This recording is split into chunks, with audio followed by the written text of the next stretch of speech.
খাবার টেবিলে আচমকা কেউ গরম মাংসের বাটিটা ছুঁড়ে মারল হুমায়রার দিকে। চমকে উঠল তালুকদার পরিবারের প্রত্যেকটা সদস্য। মিনিট দুই হবে গরম মাংসের বাটিটা এনে টেবিলে রেখেছে হুমায়রার ছোট কাকি আয়েশা তালুকদার। অনেকগুলো দিন পর মা কাকিদের হাতের রান্না করা খাবার পেয়ে তৃপ্তি নিয়ে মাথা নিচু করে খাচ্ছিল হুমায়রা। খাচ্ছিল পরিবারের প্রত্যেকটা সদস্য। তাদের সবার ধ্যান এখন খাবারের দিকে। হুমায়রার মা সালমা তালুকদার বহুদিন পর মেয়েকে কাছে পেয়ে এটা ওটা তুলে দিয়ে খাওয়াতে ব্যস্ত। কেউ প্রস্তুত ছিল না এমন আক্রমণের জন্য। বাটির মাংস আর ঝোলগুলো বেশ গরম হওয়ায় আচমকা হুমায়রা চিৎকার করে ওঠে। কপালে খানিক গরম কিছুর অস্তিত্ব পেতেই সে মুখটা ঘুরিয়ে নেয় পেছনে। তবুও কপালে গলায় জামার উপর দিয়েও গরম ঝোল লেগে যায় হুমায়রার গায়ে। সালমা তালুকদার তাড়াতাড়ি করে জগটা নিয়ে মেয়ের গায়ে পানি ঢেলে দেন। খাওয়া ছেড়ে সবাই সামনে তাকিয়ে খানিকটা স্তব্ধ হয়ে যায়। বেশ ভীত হয় সবাই। খাওয়া ছেড়ে দাঁড়িয়ে যায় সবাই। তাজিন তারওয়াজ তালুকদার, তালুকদার বাড়ির বড় ছেলে। গত 2 দিন আগেই তাকে কাজের বাহানায় শহরে পাঠিয়ে দেওয়া হয়েছিল। বেশ লম্বা কাজের শিডিউল তাকে ধরিয়ে দেওয়া হয়েছিল, যেন মাসখানেক পেরিয়ে যায়। হুমায়রা তাজিনকে দেখে মায়ের পেছনে লুকিয়ে ফেলে নিজেকে। মায়ের পেছনে দাঁড়িয়ে ভয়ে ভয়ে তাকায় তাজিনের দিকে। দাঁতে দাঁত চেপে রক্তচক্ষু নিয়ে তাকিয়ে আছে তারই দিকে, যেন পারলে চোখ দিয়ে ভস্ম করে দেয় তাকে। তালুকদার বাড়ির বড় কর্তা তাজিনের বাবা ইয়াসিন তালুকদার নিজেকে সামলে ছেলেকে ধমকে ওঠেন। তাজিন, কি হচ্ছে এসব? তুমি এই সময় এখানে কেন? তোমার তো এখন ঢাকায় থাকার কথা। দাঁতে দাঁত চেপে গম্ভীর কণ্ঠে তাজিন উত্তর দিল, হ্যাঁ, আমাকে দূরে পাঠিয়ে দিয়ে আমার দুশ্মনকে আমার বাড়িতে রেখে খাওয়াচ্ছেন। তাজিনের বলা প্রত্যেকটা কথা শুনে কেঁপে ওঠে হুমায়রার হৃদয়। এই মানুষটার সামনে সে কখনোই পড়তে চায়নি। তবুও ভাগ্য তাকে মানুষটার সামনে এনে দাঁড় করালো। সালমা তালুকদারের চোখেও জমে পানি। তারই সামনে তারই মেয়েকে দুশমন বলছে, তার নিজের হাতে আদর দিয়ে লালন পালন করে বড় করা ছেলেটা। তবুও সে কিছু বলতে পারছে না, চুপ করে রয়েছে। হুমায়রার বাবা আরমান তালুকদার চুপ থাকলেন না। তিনি বলে উঠলেন, তুমি কি বলতে চাচ্ছ তাজিন? আমি এই বাড়ির কেউ নয়? আপনাকে এই কথাটা কখন বললাম আমি? তুমি যাকে বলেছ সে আমারই মেয়ে। আমার মেয়েকে বলা আর আমাকে বলা আলাদা নয় নিশ্চয়ই। আরমান তালুকদারের কথাটুকু শেষ হতেই ইয়াসিন তালুকদার তাজিনকে উদ্দেশ্য করে ফের বলে উঠলেন, বাড়িটা তোমার একার নয়। তুমি যেমন এ বাড়ির ছেলে, হুমায়রাও এ বাড়িরই মেয়ে। আশা করি এমন কোনো ব্যবহার করবে না যা আমাকে আরো কঠোর হতে বাধ্য করবে। রাগে জ্ঞান শূন্য হয়ে বাবা কাকাদের সামনে খাবার টেবিলে কিছুটা দূরে বড় ফুলদানিটায় একটা লাথি মারল তাজিন। সঙ্গে সঙ্গে ভেঙে টুকরো টুকরো হয়ে গেল ফুলদানিটা। ভয়ে কেঁপে উঠল উপস্থিত প্রত্যেকটা মহিলা সদস্য আর বাচ্চারা। হুমায়রা পারে না নিজের মায়ের শরীরের মধ্যে ঢুকে নিজেকে আড়াল করে ফেলে। টেবিল থেকে কাচের জগটা নিয়ে আছাড় মারে ফ্লোরে। চারিদিকে ছড়িয়ে ছিটিয়ে পড়ে সাদা কাচের টুকরো। ইয়াসিন তালুকদার চিৎকার করে ধমকে ওঠেন, তাজিন, হচ্ছেটা কি? কি শুরু করেছো তুমি? তাজিন চিৎকার করে বলে ওঠে, ও এ বাড়ির কেউ নয়। ও আমাদের সকলের দুশ্মন। ওকে আপনি আমার সঙ্গে তুলনা করলেন কিভাবে? শান্ত হও তাজিন, নিজেকে এতটাও নীচ প্রমাণ করো না। হ্যাঁ হ্যাঁ, আমি নীচ। আর ওই শয়তানটা তোমাদের কাছে নিষ্পাপ, তাই না? সালমা তালুকদার নিঃশব্দে সন্তর্পণে মেয়েকে তার ঘরে পাঠিয়ে দিলেন। তাজিন তখনও ঘন ঘন নিঃশ্বাস নিচ্ছে। চোখ বন্ধ করে নিজের চুল টেনে রাগ নিবারণ করার চেষ্টা করছে হয়তো। সালমা তালুকদার ভয়ে ভয়ে এগুলেন ছেলেটার দিকে। রেগে গেলে ছেলেটার কোনো হুঁশ জ্ঞান থাকে না। কখন না আবার আঘাত করে বসে নিজের অজান্তে। তাজিনের কাছে গিয়ে মাথায় হাত বুলিয়ে দিয়ে মমতাময়ী কোমল কণ্ঠে এমনভাবে বললেন, যেন তিনি কোনো ছোট বাচ্চাকে বোঝাচ্ছেন, বাবা তাজ, কি হয়েছে সোনা বাচ্চা আমার? শান্ত হও। দেখো আমি তোমাকে ভয় পাচ্ছি। কি হয়েছে? মামুনি আছি না? বলো মামুনিকে। সালমা তালুকদার তাজিনকে টেনে নিয়ে গিয়ে ড্রয়িং রুমের সোফায় বসান। তিনিও পাশে বসলেন। তাজিন এতক্ষণে খানিকটা নরম হয়ে এলো। এই একটা মানুষ তাকে খুব দ্রুত সামলাতে পারে। কোনো কিছু না ভেবেই তাজিন সালমা তালুকদারের বুকে মাথা রাখে। ঢাকা থেকে সিলেট, সিলেট থেকে তাদের বাসস্থান লাবাছড়া, জার্নি করে পৌঁছাতে পৌঁছাতে এখানে ক্লান্ত সে। যদিও এতটুকু জার্নিতে সচরাচর তার কিছু যায় আসে না, তবে এখন তার ভীষণ ক্লান্ত লাগছে। আচমকা অনাকাঙ্ক্ষিত মুখটা দেখে তার সবকিছু কেমন যেন এলোমেলো হয়ে যাচ্ছে। পুরনো কথা মনে পড়ছে, ইচ্ছে করছে সবকিছু তছনছ করে দিতে। সালমা তালুকদার আবারও তাজিনের মাথায় হাত বুলিয়ে দিয়ে কোমল কণ্ঠে বললেন, অনেক দূর থেকে এসেছো বাবা, যাও রুমে গিয়ে ফ্রেশ হয়ে নাও। আমি আসছি খাবার নিয়ে। তোমাকে আমি নিজ হাতে খাইয়ে দেব, কেমন? সালমা তালুকদারের কাছে এলে তাজিন যেন একটা বাচ্চা হয়ে যায়। তাজিন আবারও বেহুদা বাচ্চাদের মতো রাগ করে বলল, মামুনি, আমি দেখেছি তুমি তোমার এই হাত দিয়ে ওই মেয়েটাকে খাবার দিয়েছো। তুমি আমাকে খাওয়ানোর আগে ভালো করে হাত ধুয়ে নিবে বলে দিলাম, নইলে আমি এই বাড়ির কোনো খাবারই মুখে তুলব না। তোমার হাতে তো দূরের কথা। বেশ, তাই হবে বাপ, যাও গিয়ে ফ্রেশ হয়ে নাও। তাজিন সোজা হয়ে দাঁড়িয়ে সামনেই দেখল সবাই ওর দিকে কেমন করে তাকিয়ে আছে। এই মুহূর্তে সে ভীষণ বাচ্চাদের মতো ব্যবহার করে ফেলেছে, যা সে বিগত কয়েক বছরও করেনি। যদিও করেছে সেটা শুধুমাত্র সালমা তালুকদারের সামনে, বাইরের কারো সামনেই নয়। তাই তাজিনের এমন ব্যবহারের সঙ্গে সবাই বেশ অপরিচিত। প্রথম এসে রাগ দেখিয়েছিল, তার সঙ্গে সবাই পরিচিত। এমনকি তাজিন থাকলে এমন রাগারাগি হবে বা এখানে একটা বিশাল বড় ঝামেলা হবে সবাই জানতো। তাই ভেবেই তাকে শহরে পাঠানো হয়েছিল। কিন্তু কিভাবে ছেলেটা সবকিছু জেনে আবার ব্যাক করেছে বুঝতে পারল না কেউ। তাজিনের বাচ্চাদের মতো এমন ব্যবহারটা সবার কাছে নতুন। একমাত্র সালমা তালুকদার ছাড়া এমন আবদার ব্যবহার কারো কাছে কারো সামনেই করে না। তাই সবাইকে উপস্থিত দেখে সে খানিকটা বিব্রত হলো। নিজের উপর নিজেই বিরক্ত হলো। সে আবার নিজেকে পরিবর্তন করে গম্ভীর মুখের অধিকারী বানিয়ে গটগট পায়ে এগিয়ে গেল তার রুমের উদ্দেশ্যে। এতক্ষণ দোতলার রেলিং এর পাশে পিলারের আড়াল থেকে সবকিছুই লক্ষ্য করছিল হুমায়রা। তার চোখ জোড়া নোনা জলে টইটম্বুর। যতক্ষণ তাজিন তার ঘরের ভেতরে গেল, ততক্ষণ সে আড়ালে দাঁড়িয়ে লোকটাকে লক্ষ্য করল। মানুষটা তাকে বারবার দুশমন বলছিল, এই বাড়ির দুশমন। কি এমন দুশমনি করেছে এই বাড়ির সঙ্গে? আজ পর্যন্ত তার মনে পড়ছে না।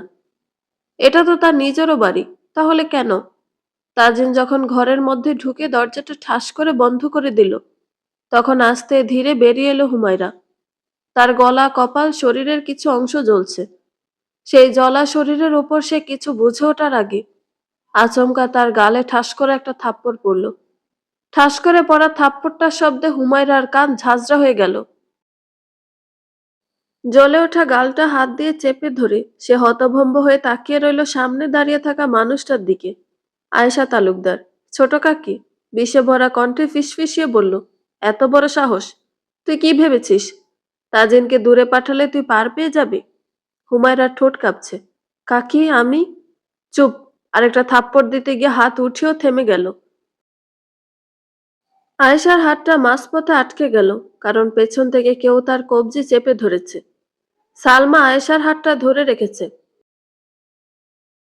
তার হাতে খাবারের ট্রে। তাজিনের জন্য খাবার নিয়ে যাচ্ছে। পথে আয়েশাকে এমন অবস্থায় দেখে আটকালো। তুমি ওকে মারার কে? কি কারণে মারছো ওকে? এক মুহূর্তে পরিবেশ বদলে গেল। আয়েশা হাত ছাড়িয়ে নিয়ে চোখ নামিয়ে নিলেন। সে খুনাক্ষরও বুঝতে পারেনি ধরা পড়ে যাবে। আমতা আমতা করে বলল, আমি শুধু ওকে সাবধান করছিলাম, বললেন শান্ত স্বরে, যেন কিছুই হয়নি। সালমা হুমায়রার দিকে তাকালেন। সে দৃষ্টিতে ছিল একরাশ মায়া। ছোট করে বললেন, রুমে যাও। হুমায়রা দাঁড়ালো না। সে দৌড়ে নিজের রুমের দিকে ছুটল। বুকের ভেতর যেন আগুন জ্বলছে। সালমা আয়েশার দিকে তাকিয়ে বলল, তুমি কি আসলে একজন মেয়ে? তুমি কি আসলেই কারো মা? এতটুকু মাতৃত্ববোধ কি তোমার মধ্যে নেই? আয়েশা কোনো প্রত্যুত্তর না করে শুধু বলল, আমার ভুল হয়ে গেছে। বলেই সে সেখান থেকে চলে গেল। দীর্ঘশ্বাস বেরিয়ে এলো সালমার ভিতর থেকে। রুমে ঢুকে দরজা বন্ধ করতেই হুমায়রা কান্নায় ভেঙে পড়ল। গাল, কপাল, গলা সব জ্বলছে, কিন্তু শরীরের জ্বালা কিছুই না। তার চেয়ে বেশি জ্বলছে তার বুকের ভেতরটা। তার মনে হাজারো প্রশ্ন, সে উত্তর খুঁজে পায় না। সে কেন দুশমন? কিসের শত্রুতা তার এবারের মানুষগুলোর সঙ্গে? জ্ঞান হওয়ার পর থেকে সে তাজিনের সামনে আসতে পারে না। কেন? কি এমন ক্ষতি করেছে মানুষটার বুঝতে পারে না হুমায়রা। অবশ্য হুমায়রা কখনো উত্তরগুলো খোঁজার চেষ্টাই করেনি। আজ মনে হচ্ছে সে উত্তরগুলো না খুঁজে অনেকটা দেরি করে ফেলেছে। আয়নায় নিজের দিকে তাকিয়ে সে চমকে উঠল। চোখের দিকে তাকালে আজ নিজেকেই অচেনা লাগছে।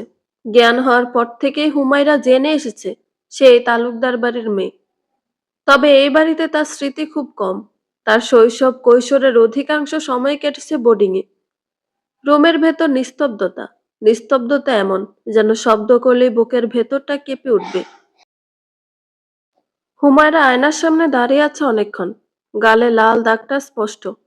কপালের পোড়া জায়গায় এখনো জ্বালা করছে। লাল হয়ে রয়েছে, তবে খুব বেশি ক্ষতি হয়নি। হয়তো কোনো ওষুধ লাগালে যেটুকু জ্বালা করছে তাও কমে যাবে। কিন্তু তার চোখ আটকে আছে নিজের প্রতিবিম্বের উপরে।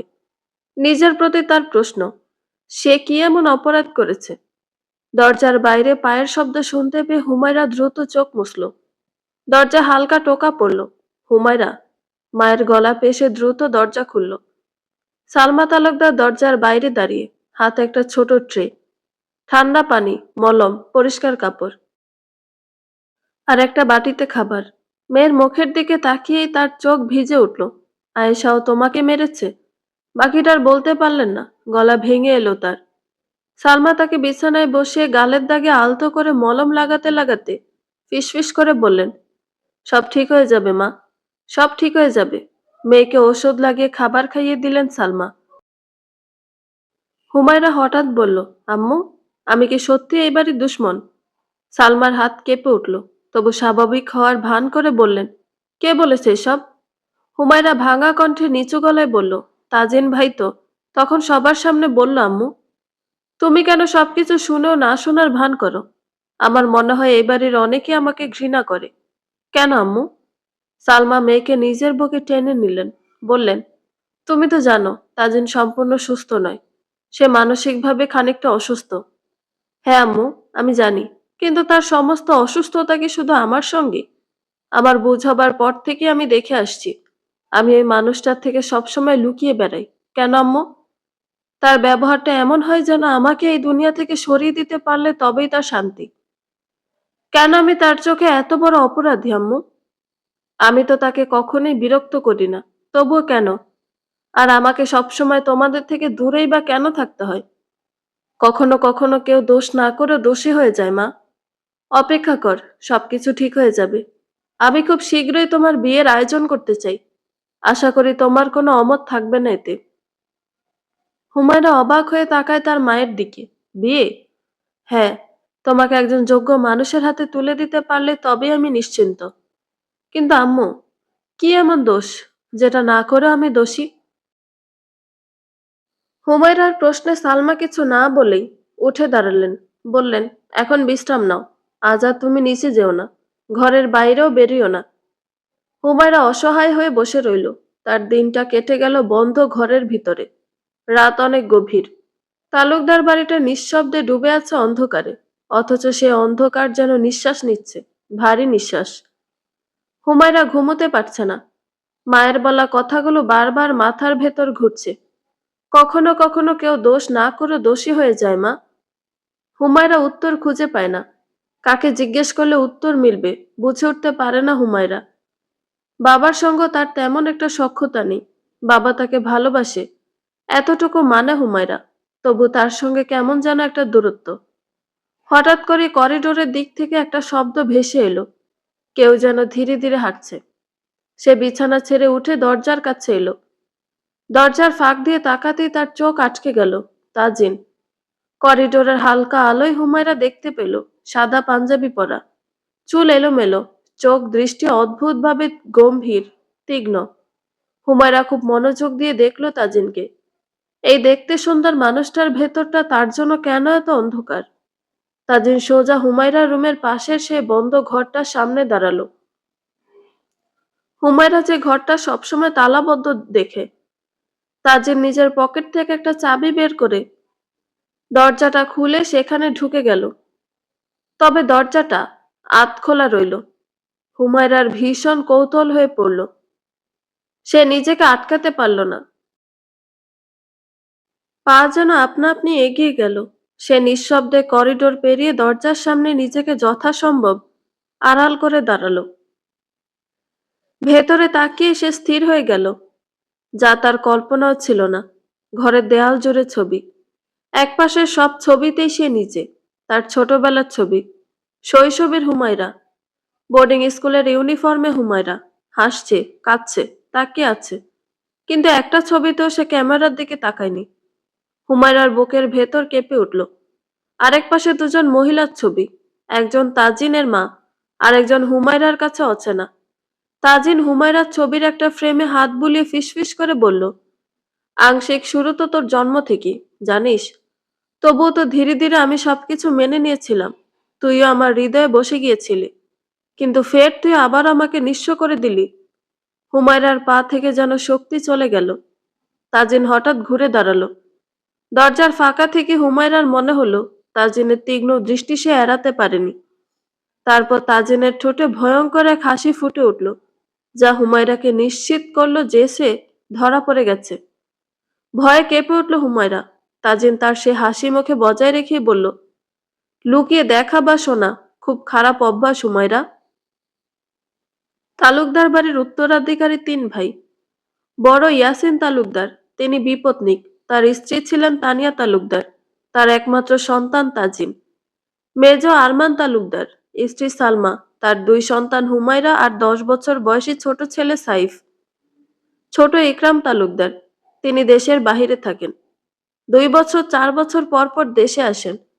তার স্ত্রী আয়েশা, 2 সন্তান মেয়ে রাফিয়া, এবার এসএসসির স্টুডেন্ট, ছেলে আফিফ, 5 বছর বয়স। হুমায়ুন 5 বছর পর আজ ভোরেই তার নিজ গ্রামের বাড়িতে এসেছে। এই 5 বছরে সে এমুখও হয়নি, তাকে এক প্রকার আসতে দেওয়া হয়নি। হোস্টেল বন্ধ হয়ে গেলে আরমান আর আয়েশা ছেলেকে নিয়ে একসঙ্গে মেয়ের কাছে শহরে গিয়ে কয়েকদিন ঘুরে ফিরে আসতেন। হুমায়রা বাড়িতে আসতে চাইলেও তারা না করে দিতেন। যবে থেকে তার আন্দাজ করতে পেরেছেন তাজিন সাইকোসিস, সিজোফ্রেনিয়ায় কঠিনভাবে আক্রান্ত, আর সেই ঝোঁক শুধুমাত্র হুমায়রার দিকে, তবে থেকেই তারা যথেষ্ট চেষ্টা করে হুমায়রা তাজিনকে দূরে দূরে রাখার। সাইকোসিস এটি এমন একটি অবস্থা যেখানে ব্যক্তি বাস্তবতা থেকে বিচ্ছিন্ন হয়ে পড়ে, যার ফলে হ্যালোসিনেশন, অলিক কিছু দেখা বা শোনা, বা ডিলিউশন, ভ্রান্ত বিশ্বাস হতে পারে, যা কোনো ব্যক্তিকে দেখলে এমন প্রতিক্রিয়া সাইকোসিসের একটি অংশ হতে পারে। সিজোফ্রেনিয়া এটি একটি প্রধান মানসিক রোগ যা সাইকোসিসের কারণ হয়। এখানে মানুষজন অন্যকে শত্রু মনে করতে পারে বা তাদের আচরণে সন্দেহ বা ভয় কাজ করতে পারে, যা তাদের এমন প্রতিক্রিয়া দিতে বাধ্য করে। হুমায়রার বুকের ভেতরটা হঠাৎ করে ধক করে উঠল, যেন কেউ অদৃশ্য মুঠোয় তার হৃদয়টা চেপে ধরেছে। ভয়ে তার হার্টবিট মুহূর্তের মধ্যে অস্বাভাবিকভাবে বেড়ে গেল, এতটাই যে মনে হতে লাগলো এই বুঝি বুক চিরে বাইরে বেরিয়ে আসবে। প্রতিটা স্পন্দনের শব্দ সে নিজেই শুনতে পাচ্ছে। মনে হচ্ছে চারপাশে নিস্তব্ধতার ভেতর সেই শব্দ গর্জনের মতো ছড়িয়ে পড়বে। শ্বাস নিতে গেলে বুকের ভেতরটা কেঁপে উঠছে। মনে হলো এই মুহূর্তে সে যদি দম নেয়, তাহলে সেই নিঃশ্বাসের শব্দ ভয়ঙ্করভাবে ধরা পড়ে যাবে। তাই সে নিঃশ্বাস আটকে রাখলো। ঠোঁট শুকিয়ে এলো, গলা শক্ত হয়ে গেল। দরজার আড়ালে দাঁড়িয়ে থাকা শরীরটা যেন ধীরে ধীরে পাথর হয়ে যাচ্ছে। হাত পা অবশ হয়ে গেছে মনে হচ্ছে। পালাতে চায় সে, মন চিৎকার করে বলে ওঠে, পালাও, কিন্তু পা দুটো কথা শোনে না। মেঝেতে যেন শেকড় গেড়ে বসে গেছে। এই কয়েক সেকেন্ডের ভয় তার কাছে মনে হলো অনন্তকালের মতো দীর্ঘ। তাজিন ধীরে ধীরে দরজার দিকে এগিয়ে এলো। প্রতিটা পা ফেলার শব্দ হুমায়রার কানে বজ্রপাতের মতো লাগছে। দরজাটা আরো একটু খুলে গেল। করিডোরের হালকা আলো এসে পড়ছে হুমায়রার মুখে। তাজিনের চোখ সরাসরি হুমায়রার চোখে। ফর্সা গায়ে সাদা পাঞ্জাবি, রাতের অগোছালো অবস্থাতেই তার উপস্থিতি আলাদা করে চোখে পড়ছে। পাঞ্জাবির কাপড়ে হালকা ভাঁজ, গলাটা খানিকটা খোলা, আর এলোমেলো চুলগুলো কপালের ওপর পড়ে আছে। সব মিলিয়ে সেই মুহূর্তের মতো অন্যরকম, যেন রাগই তাজির নয়, বরং গভীর ক্লান্তি আর ভাঙনের এক অন্য রূপ। হুমায়রার চোখ যেন অনিচ্ছাতেই তার দিকে আটকে গেল। সে চাইলেও দৃষ্টি সরাতে পারল না। বুকের ভেতরটা কেঁপে উঠল অজানা এক অনুভূতিতে। ভয়, কৌতূহল আর এক অদ্ভুত অস্বস্তি মিলে মুহূর্তটাকে ভারী করে তুলল। সে কয়েক সেকেন্ডে সময় থেমে গেছে বলে মনে হলো। শুধু দুই জোড়া চোখের নীরব সংঘর্ষ চলছে। তাজিন হুমায়রার কাছাকাছি আসায় হুমায়রার ভেতরটা ভয়ে ভীষণ কাঁপছে। এখানে সে একা। এই মুহূর্তে বাইরে বেরিয়ে আসার জন্য নিজের উপর নিজে চরম বিরক্ত হলো হুমায়রা। এমন বোকামি সে কেন করলো? সে ভেতরের ভয়টাকে খানিক চাপা দিয়ে এক পা করে সরে যেতে লাগলো। ভেতরে ভেতরে ঘাবড়ানোর ফলে সে পিছিয়ে গেল, অজান্তেই দেয়ালের সঙ্গে লেগে গেল। পেছনে পালানোর আর জায়গা নেই। বেশ শান্ত ও গম্ভীর কণ্ঠে তাজিন বলল, পরাণে ভয় নেই? আমাকে দেখেও ঘরের বাইরে বেরিয়ে এলি? তাজিনের কথাগুলো শুনে আচমকা হুমায়রার ভেতরটা পরিবর্তন হয়ে গেল। তার আরেক সত্তা তাকে বারবার বলছে, ভয় পাস না হুমায়রা, শান্ত কর নিজেকে। তুই কোনো অপরাধ তো করিসনি তোর জানা মতে, তাহলে তুই কেন ভয় পাবি? হুমায়রার মস্তিষ্ক তাকে জানান দিল, সত্যিই তো, আমি কি এমন অন্যায় করেছি যার কারণে আমার সঙ্গে এমন ব্যবহার করছে এই লোকটা? তার অসুস্থতার কঠিন রূপ শুধু আমার সঙ্গে কেন? তাজিন আবারও শক্ত কণ্ঠে ধমকের স্বরে বলল, চুপ করে আছিস কেন? কোন সাহসে তুই আমার সামনে বেরুলি, তা আবার এই ঘরের সামনে? তাজিনের ধমকে হুমায়রা খানিক কেঁপে উঠল, তবু নিজেকে শান্ত করে ভেতরটা শক্ত করে মুখ খুলল। কি এমন দোষ আমার যার জন্য আপনি আমার সঙ্গে এমন ব্যবহার করেন? ভয় করছে না তোর আমাকে? নির্জনে একা দাঁড়িয়ে আমার সামনে আমাকে প্রশ্ন করছিস? তো কি করব? আপনার এই ব্যবহার আমি নিতে পারছি না। আপনি আমার অপরাধ দেখিয়ে দিন, আমি শুধরে নেওয়ার চেষ্টা করি। আমি আমার ভুলগুলো জেনে আপনার কাছে ক্ষমা চাই। বলুন কি করেছি আমি? তাজিন হঠাৎ হেসে উঠল। সে হাসি কোনো স্বাভাবিক হাসি নয়, যে বিপরীত পাশের মানুষকে খুশি করবে। এই হাসি মানুষকে ভয় পাইয়ে দিতে সক্ষম। তবু হুমায়রা ঘাবড়ালো না। ভাবলো, ঘাবড়ালে আরো পেয়ে বসবে। আজ সে জেনেই ছাড়বে এমন ব্যবহারের মানে। তুই আমার দুশমন হুমায়রা, তুই আমাকে প্রিয়জন হারা করেছিস। তাজিনের কথা শুনে যেন হুমায়রার শরীর দুলে উঠল। আমি? বোঝার পর থেকে তো আপনার সঙ্গে এমন কোনো সখ্যতা আমার গড়ে ওঠেনি। এমন কোনো মুহূর্ত নেই যে আমি আপনাকে কষ্ট দিয়েছি, আপনার সঙ্গে হাসি ঠাট্টা করেছি। তাহলে? তাজিন আস্তে আস্তে যেন অস্বাভাবিক হয়ে যাচ্ছে। হাত দুটো মুষ্টিবদ্ধ হয়ে আসছে। দাঁতে দাঁত চেপে বলল, তোর বোধ জ্ঞান হবার আগে আমার সব সর্বনাশ করে দিয়েছিস। হুমায়রার ভয় লাগছে তাজিনকে, তবুও নিজেকে শক্ত রেখে জানতে চাইল, এই ঘরটায় আপনি ছাড়া কেউ আসে না, তাহলে এই ঘরে আমার ছবি কেন? এতই যখন ঘৃণা করেন আমাকে, আমার ছবি এত যত্ন করে রাখা কেন? তাজিনের মুখ মুহূর্তে আরো কঠিন হয়ে গেল। চোখের শিরাগুলো ফুটে উঠেছে। রাগে কণ্ঠে বলল, দুশমনকে কাছ থেকে চিনতে হয়, কাছাকাছি রাখতে হয়, নইলে বিপদ। নিজেকে সুস্থ রাখতে চাইলে এক্ষুনি আমার সামনে থেকে সরে যা। হঠাৎ করে দূর থেকে পায়ের শব্দ ভেসে আসলো। হুমায়রা এক মুহূর্ত দেরি করল না। সে প্রায় দৌড়ে নিজের রুমে ঢুকে দরজা বন্ধ করলো। বুক ধড়ফড় করছে। দরজায় কান পেতে দাঁড়ালো। ইয়াসিন তালুকদারের কণ্ঠ। এই সময় তুমি এখানে কি করছো তাজিন? তাজিনের গলা এবার সম্পূর্ণ বদলে গেল। ঘুম আসছিল না। ও ঘরে দরজা খোলা কেন? তাজিন শান্ত কণ্ঠে বলল, আমি গিয়েছিলাম। এরপর আর একটা কথাও ব্যয় করলো না সে। চুপচাপ ঘরটা তালাবদ্ধ করে প্রস্থান করলো সেখান থেকে। হুমায়রার নিঃশ্বাস আটকে আসছে।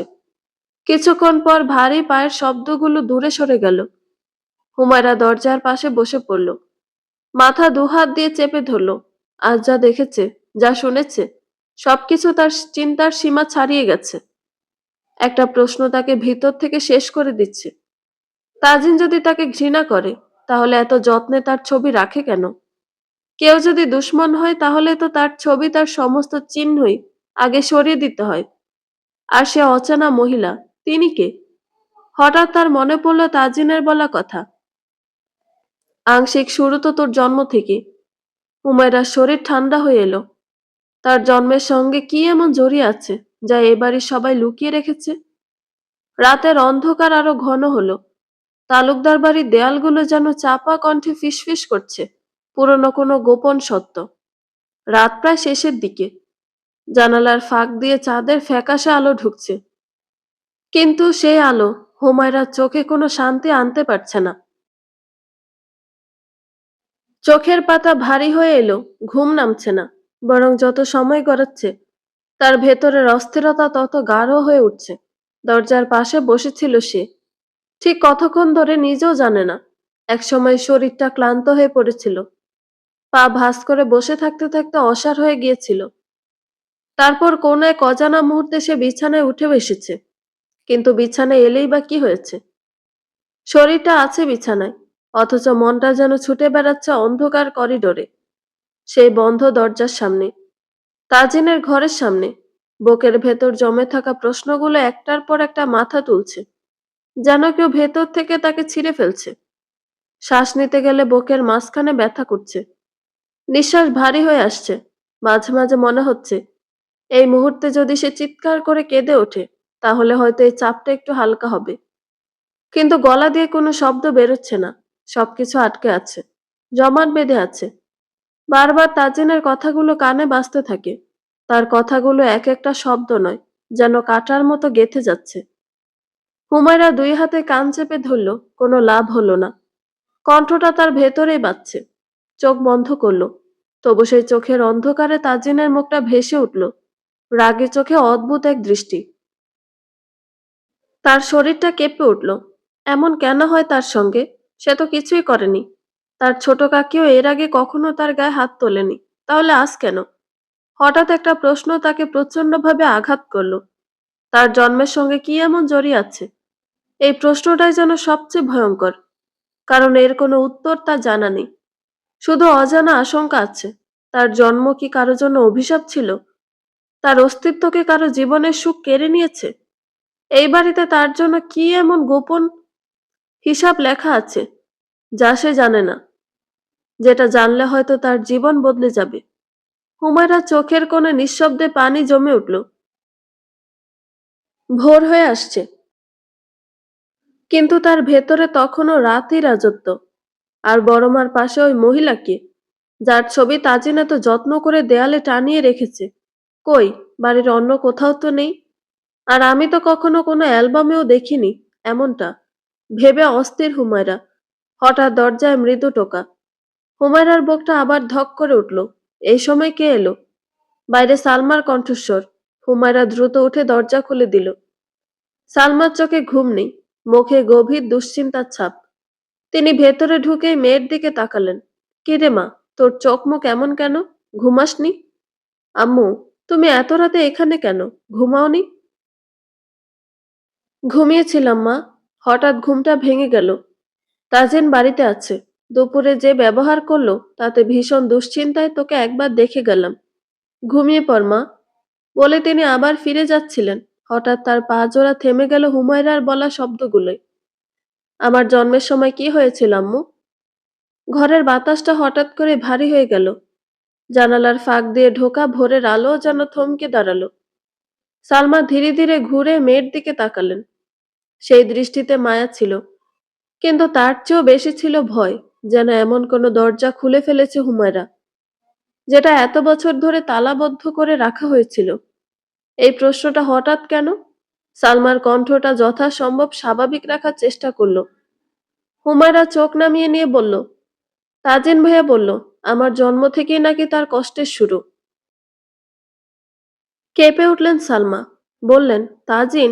ওর সঙ্গে তোমার কখন কথা হয়েছে? ও তো তোমাকে দেখলে রেগে যায়। তোমাকে আমি নিষেধ করেছিলাম ভুল করে ওর সামনে পড়বে না। আর তাজিন তোমাকে এই কথা বলেছে? সালমার চোখে যেন কিছু একটা হারানোর ভয়, যেন তাকে ভেতর থেকে গ্রাস করে নিচ্ছে। সেই দৃষ্টিতে মমতা ছিল, কিন্তু তার আড়ালে লুকিয়ে ছিল গভীর অনুশোচনা আর অপরাধ বোধ। হুমায়রার প্রশ্নটা তার বুকে এমন ভাবে আঘাত করেছে, যেন বহু বছর আগের কোনো চাপা পড়ে থাকা স্মৃতি হঠাৎ করে শ্বাস নিতে শুরু করেছে। হুমায়রা আরো কাছে এগিয়ে এলো, কণ্ঠটা কাঁপছিল। তবুও বলল, আম্মু, আমি তোমাকে একটা কিছু জিজ্ঞেস করেছি, প্লিজ বলো আম্মু। সালমা কিছুক্ষণ চুপ করে রইলেন, যেন শব্দ খুঁজছেন। তারপর ধীরে ধীরে হাত বাড়িয়ে মেয়ের মাথায় হাত বুলিয়ে দিলেন। সেই স্পর্শে স্নেহ ছিল, কিন্তু তার ভেতরে চাপা ক্লান্তি আর অসহায়ত্ব স্পষ্ট। তিনি নরম গলায় বললেন, সারা রাত ঘুমাওনি, এখন একটু ঘুমানোর চেষ্টা করো মা, না হলে শরীর খারাপ লাগবে। হুমায়রার মনে হলো তার মা কথাটা এড়িয়ে যেতে চাইছে। সালমা কথাটা এখানেই থামালেন না, চোখ নামিয়ে নিয়ে ধীরে ধীরে বললেন, কিছু প্রশ্নের উত্তর খুব ভারী হয় মা, সে উত্তরগুলো মুখে আনতে অনেক শক্তি লাগে, অনেক কষ্ট হয়। তার কণ্ঠটা ভেঙে আসছিল। তিনি ভাঙা কণ্ঠে আরো বললেন, তোমাকে আমি যথেষ্ট আদর যত্ন নিয়ে বড় করতে পারিনি, এর জন্য আমাকে ক্ষমা করে দিও মা। হুমায়রার বুকের ভেতরটা মোচড় দিয়ে উঠল মায়ের শেষ কথাটা শুনে। তড়িঘড়ি করে বলল, আম্মু, আমি তো এমন কোনো অভিযোগ তোমার প্রতি কখনো করিনি। হ্যাঁ, শুধু আমার মনের ভিতর কতগুলো প্রশ্ন। সালমা শেষবারের মতো মেয়ের মাথায় হাত রেখে বললেন, যখন মনে এত প্রশ্ন জেগেছে, তখন একদিন না একদিন তার উত্তর তুমি পেয়েই যাবে। সত্য কখনো চিরকাল লুকিয়ে থাকে না। এই কথাগুলো বলে তিনি ধীরে ধীরে উঠে দাঁড়ালেন, দরজার দিকে পা বাড়ালেন। কিন্তু হুমায়রার মনে হলো মা যেন শুধু ঘর ছেড়ে যাচ্ছেন না, সঙ্গে করে নিয়ে যাচ্ছেন অনেক না বলা সত্য। দরজা বন্ধ হয়ে গেল, আর হুমায়রা একা রয়ে গেল প্রশ্নগুলোর সঙ্গে। ভোরের আলো তখন উঠোন পেরিয়ে জানালার কাছে এসে পড়েছে। ধীরে ধীরে রাতের অন্ধকার সরে যাচ্ছে। পাখির ডাক, দূরের আজানের ধ্বনি সব মিলিয়ে চারপাশে নতুন দিনের স্বাভাবিক ছন্দ শুরু হয়ে গেছে। অথচ এই আলো, এই শব্দ কোনোটাই হুমায়রার ভেতরে পৌঁছাতে পারছে না। বাইরে দিন শুরু হলেও তার মনে তখনও ঘন রাত। মায়ের বলা শেষ কথাটা বারবার ভাবছে সে, সত্য কখনো চিরকাল লুকিয়ে থাকে না। কিন্তু সেই সত্যটা কোথায়, কার কাছে গেলে পাওয়া যাবে? আর কেন তার জন্মের সঙ্গে জড়িয়ে আছে এত ভয়, এত নীরবতা? হুমায়রা জানালার ধারে দাঁড়িয়ে রইল কিছুক্ষণ। ভোর পেরিয়ে সকালের আলো উঠোন জুড়ে ছড়িয়ে পড়েছে। কুয়াশা সরে গিয়ে মাটিতে রোদের নরম ছোঁয়া পড়েছে। উঠোনের আম গাছের ডালে চড়ুইগুলো দল বেঁধে লাফাচ্ছে, একটার পর একটা শালিক ডাকছে, কখনো ঝগড়া, কখনো ডানা ঝাপটাচ্ছে। সেই ডাকগুলো এতটাই স্বাভাবিক, এতটাই জীবন্ত যে মনে হচ্ছিল জীবন বুঝি তার নিজের ছন্দে এগিয়ে চলেছে, কারো ভেতরে ঝড়ে তোয়াক্কা না করে। ঘরের ভেতর থেকে সকালবেলা চেনা কোলাহল ভেসে আসছে। রান্নাঘর থেকে বাসন পড়ার শব্দ, কোথাও কারো হাঁটার মৃদু আওয়াজ, কারো কণ্ঠে হালকা ডাকার সুর। সব মিলিয়ে বাড়িটা জেগে উঠছে ধীরে ধীরে। জানালার বাইরে তাকিয়ে থাকতে থাকতে তার বুকের ভেতরের ভারী বিষণ্ণতাটা ধীরে ধীরে নড়ে উঠল। রাতভর জমে থাকা প্রশ্ন, না বলা কথা, অজানা আশঙ্কা, সবকিছু মিলে মনটা ভারাক্রান্ত হয়েছিল। কিন্তু সেই ভারের ভেতর থেকে হঠাৎ করে জন্ম নিল এক অদ্ভুত শক্তি, যেন দীর্ঘদিন চেপে রাখা কোনো অনুভূতি এবার মাথা তুলছে। বিষণ্ণতা নিয়ে ভাবতে ভাবতে একটা অদ্ভুত সাহস ভর করলো তার ভেতরে। ভয়ের সঙ্গে সঙ্গে জন্ম নিল জেদ। না, এবার আর পালাবে না সে। সকালের হালকা রোদ গাঢ় হতে হতে ছোট ভাই বোনেরা ভিড় করলো হুমায়রার ঘরে। হুমায়রা চমকে ফিরে তাকালো। এতক্ষণ যে ঘরটা তার চিন্তায় ভরা ছিল, মুহূর্তেই সেটা শিশু সুলভ কোলাহলে ভরে উঠল। সেই কোলাহলের মধ্যে হঠাৎ করে সে একটা উষ্ণতা অনুভব করলো। এই ছোট্ট মানুষগুলো কোনো রহস্য জানে না, এদের ভেতরে কোনো স্বার্থ নেই। তাদের কাছে সে শুধু প্রাণ খোলা হাসি। হুমায়রা ঠোঁটের কোনো অজান্তে একটা হালকা হাসি ফুটে উঠল। বুকের ভেতরের ভারী অনুভূতির মাঝে এই ছোট্ট মুহূর্তটা যেন তাকে নতুন করে শ্বাস নিতে দিল। ছোট্ট আফিফ হুমায়রার কোলে চেপে বসলো। হুমায়রার ছোট ভাইয়া সাইফ বলল, আপু কেমন আছো তুমি? ভালো আছি ভাই, আমি আসবো তুই জানতি না? জানতাম তো আপু। তাও কেন তুই মামার বাড়ি থেকে গেলি? এতদিন পর এখানে এসে আমি তোকে না পেলে একা হয়ে যাই না? আফিয়া তাৎক্ষণিক বলে উঠল, কেন আপু, আমরা আছি না? হুমায়রা হালকা হাসলো, বলল, তুই আছিস বুঝি? কই? গতকাল দুপুর থেকে একবারও তো আমার কাছে এলি না। গোটা একটা দিন রাত একা একাই তো কাটিয়ে দিলাম। আফিয়া অপরাধীর ন্যায় মাথা নিচু করে বলল, সরি আপু, আম্মু নিষেধ করেছে এখানে আসতে। আর ভাইয়ার অমন রাগ দেখে ভয় পেয়েছিলাম। ছোট কাকে আসতে নিষেধ করেছে, তাহলে তুই এখন কেন এলি? পরে যদি বকা দেয়? তুমি রাগ করো না আপু, কতদিন পর তুমি এলে, আমরা একটু সবাই মিলে আনন্দ করব। ভাইয়া তো চলে গিয়েছিল। আবার যে কেন এলো? কিন্তু ভাইয়া তো এতদিন এমন কোনো রাগই দেখায়নি। কাল যে কেন এমন করলো?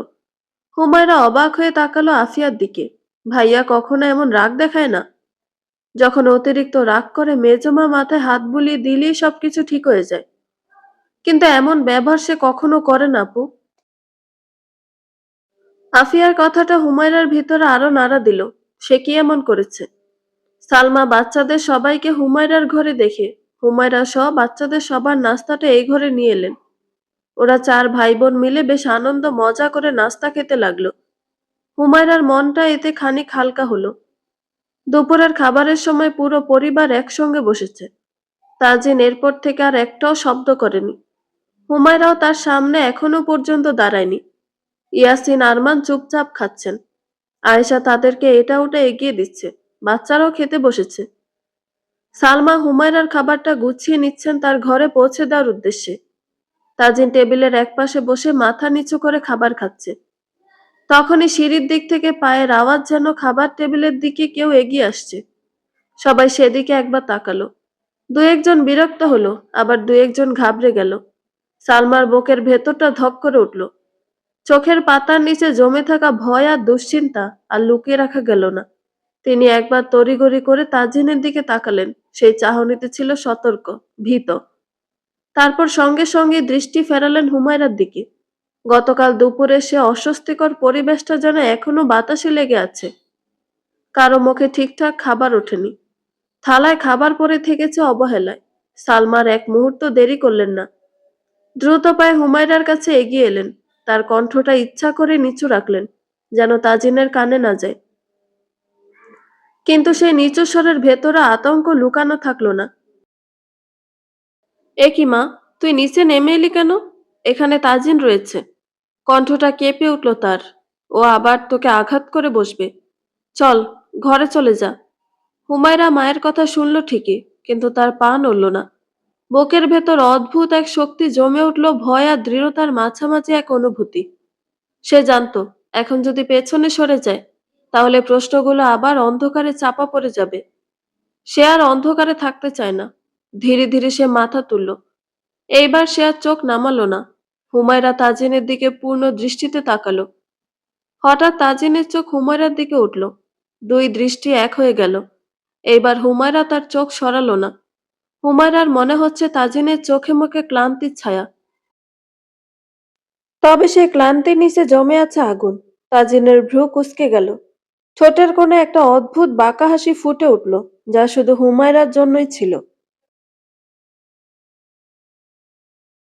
তাজিনের বাঁকা হাসি দেখে হুমায়রার ভেতরটা কেঁপে উঠল। কিন্তু আশ্চর্যের বিষয়, এবার সে পেছালো না। এগিয়ে গেল খাবার টেবিলের উদ্দেশ্যে। তাজিন তাৎক্ষণিক খাওয়া শেষ করে ফেলল। পানি খেয়ে শব্দ করে গ্লাসটা টেবিলের উপর রাখলো। সেই শব্দেই যেন সবাই চমকে উঠল। আয়েশা অস্বস্তিতে তাজিনের দিকে তাকালো। বাচ্চারাও বেশ খানিক ঘাবড়ে গেল। ইয়াসিন আরমান মুখ না তুলে খেতে লাগলেন, যেন কিছুই দেখেননি, কিছুই শুনছেন না। কিন্তু সালমার চোখে তখন স্পষ্ট আতঙ্ক। তিনি এগিয়ে এসে হুমায়রার হাত ধরে বললেন, চল মা, উপরে চল। কণ্ঠটা ফিসফিসে, কিন্তু ভেতরে জমে থাকা ভয় লুকানো গেল না। হুমায়রা এবার ধীরে মায়ের হাতটা ছাড়িয়ে নিল। এই প্রথম সে এমন করলো। সালমা থমকে গেলেন। চমকে অবাক হয়ে তাকালেন মেয়ের দিকে। হুমায়রা শান্ত গলায় বলল, আমি ঠিক আছি আম্মু। তাজিন হঠাৎ করে হেসে উঠল, কিন্তু সে হাসিতে কোনো উচ্ছ্বাস বা আনন্দ ছিল না। ছিল তীক্ষ্ণ বিদ্রূপ, যেন কাউকে ছোট করে দেখানোর এক ধরনের আনন্দ।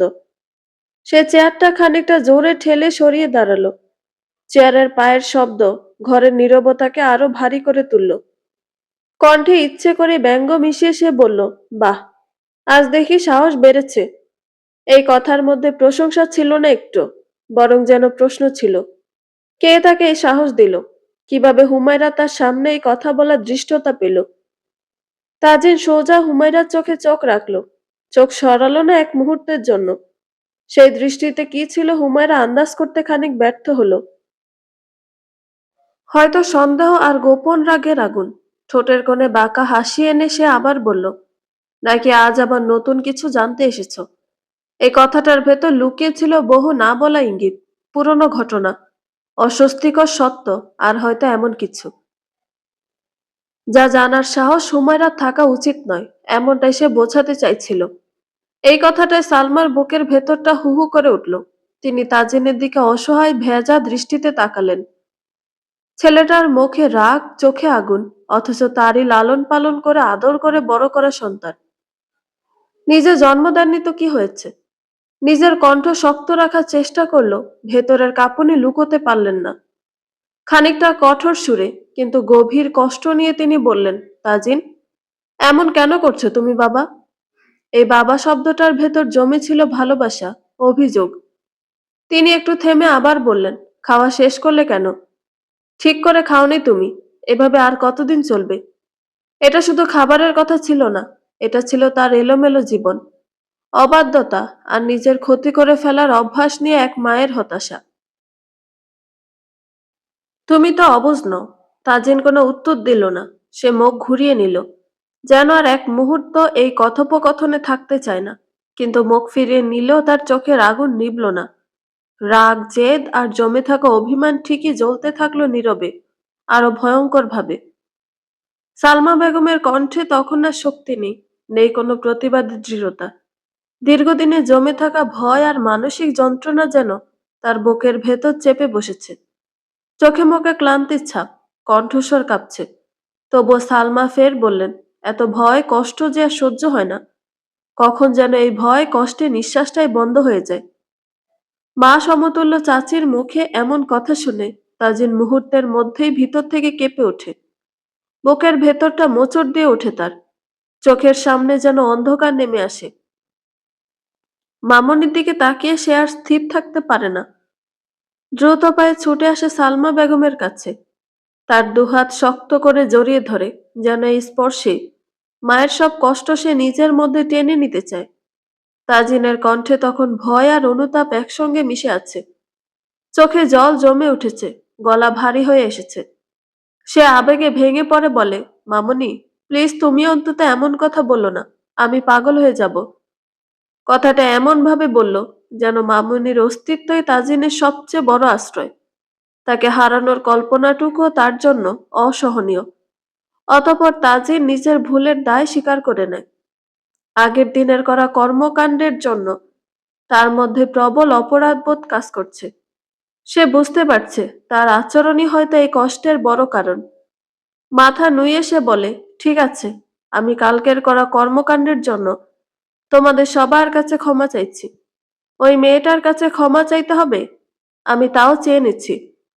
তবু তুমি এমন কথা বলো না মামুনি, প্লিজ। সালমা তাজিনের মাথায় স্নেহ ভরে হাত রাখলেন। তার স্পর্শে ছিল মায়ের মতো মমতা, কণ্ঠে ছিল উদ্বেগ আর অস্থির ভালোবাসা।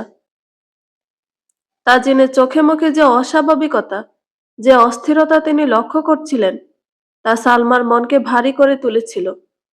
তাই তিনি শান্ত স্বরে বললেন, শান্ত হও, এত অস্থির কেন হচ্ছ তুমি?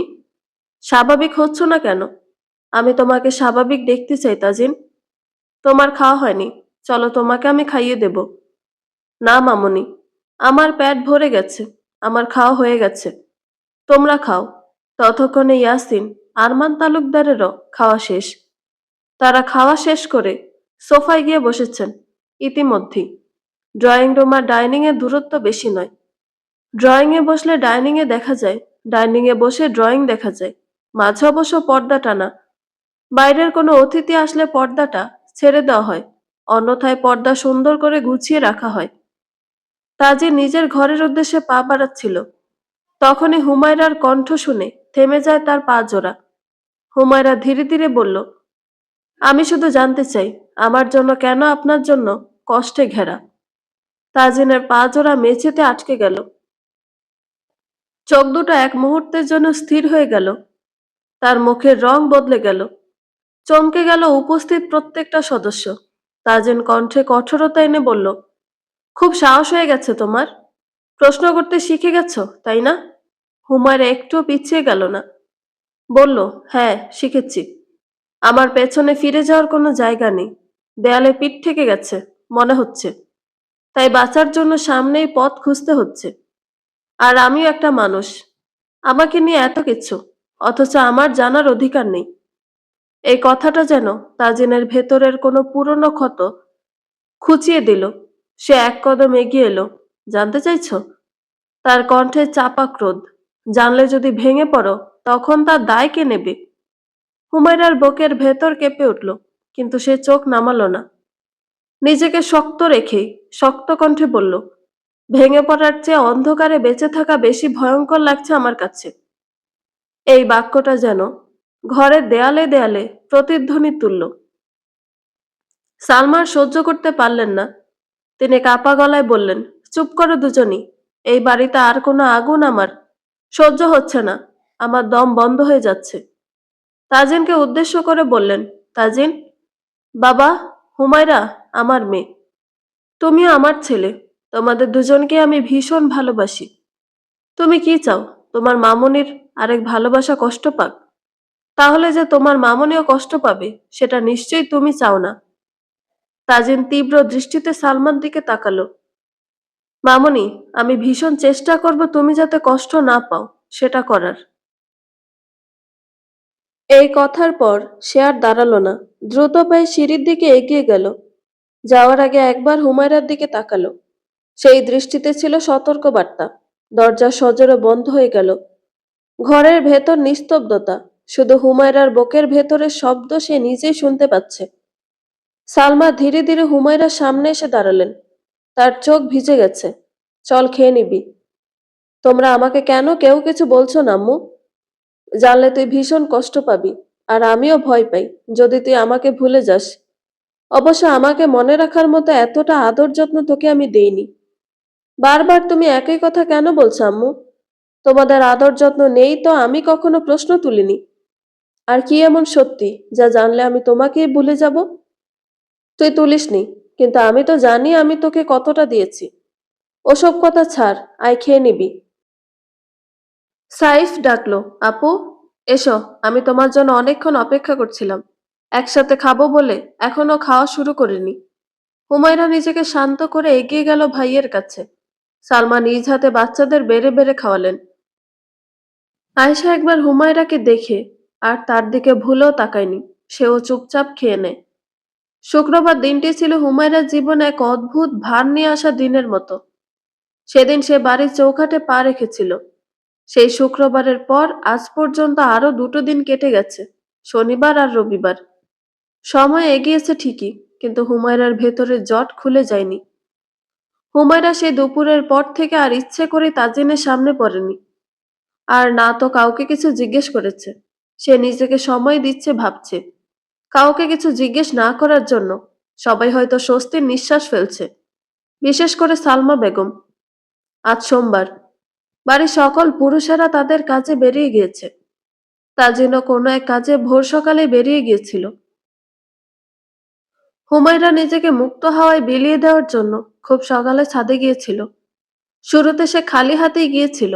কিছুক্ষণ হাঁটাহাঁটির পর তার মনে হলো দোলনায় বসে কিছুক্ষণ বই পড়লে মনটা আরো ভালো লাগবে। তাই সে নিচে এসে একখানা বই হাতে নিয়ে আবারও ছাদের উদ্দেশ্যে হাঁটে। বেলা 10টা গড়ালো। এখনো সে ছাদে রয়েছে। মাঝে একবার ভাই তার জন্য নাস্তা নিয়ে গিয়েছিল। সাইফ ডাকতে এলে তাকে হুমায়রা জানায় যে নাস্তাটা কষ্ট করে পারলে ছাদে নিয়ে এসো। আমি এখন নিচে যাব না। এখানে ভালো লাগছে। সাইফও খুশি মনে বোনের জন্য নিচে থেকে নাস্তা ছাদে পৌঁছে দিয়ে এসেছিল। এমনকি নিজেরটাও নিয়ে গিয়েছিল। ঘড়ির কাঁটা যখন 10টার ওপারে ছুটে চলছে, হঠাৎ করে সাইফ আবারও এসে বলল, আম্মু নিচে তোমার ঘরে ডাকছে। হুমায়রাও দেরি করলো না, চলে এলো ভাইয়ের হাত ধরে। সালমা বেগম হাতে একটা শাড়ি নিয়ে বসে আছেন। হুমায়রার রুমে খাটের উপর। হুমায়রাকে দেখা মাত্রই সালমা বেগম খুব শান্তভাবে বলেন, আয় মা, তোকে শাড়িটা পরিয়ে দিই। হুমায়রা অবাক হয়ে বলে, এখন এই অসময়ে শাড়ি কেন আম্মু? তোমাকে দেখতে এসেছেন পাত্রপক্ষ। আজকে সকালটা তাজিনের জন্য অন্য দিনের মতো ছিল না। ঘুম ভাঙার মুহূর্ত থেকে তার বুকের ভেতর এক অদ্ভুত অস্থিরতা দানা বাঁধতে শুরু করেছিল। কোনো দুঃস্বপ্ন সে দেখেনি, কোনো খারাপ খবরও আসেনি। তবু মনে হচ্ছিল কিছু একটা ঠিক নেই। যেন অদৃশ্য কোনো ভার তার বুকে চেপে বসে আছে। নিঃশ্বাস নিলেই সেই ভার আরো টের পাচ্ছে। বিছানায় বসে সে কিছুক্ষণ স্থির হয়ে বসেছিল। জানালার ফাঁক দিয়ে সকালের আলো ঢুকছে, পাখির ডাক শোনা যাচ্ছে।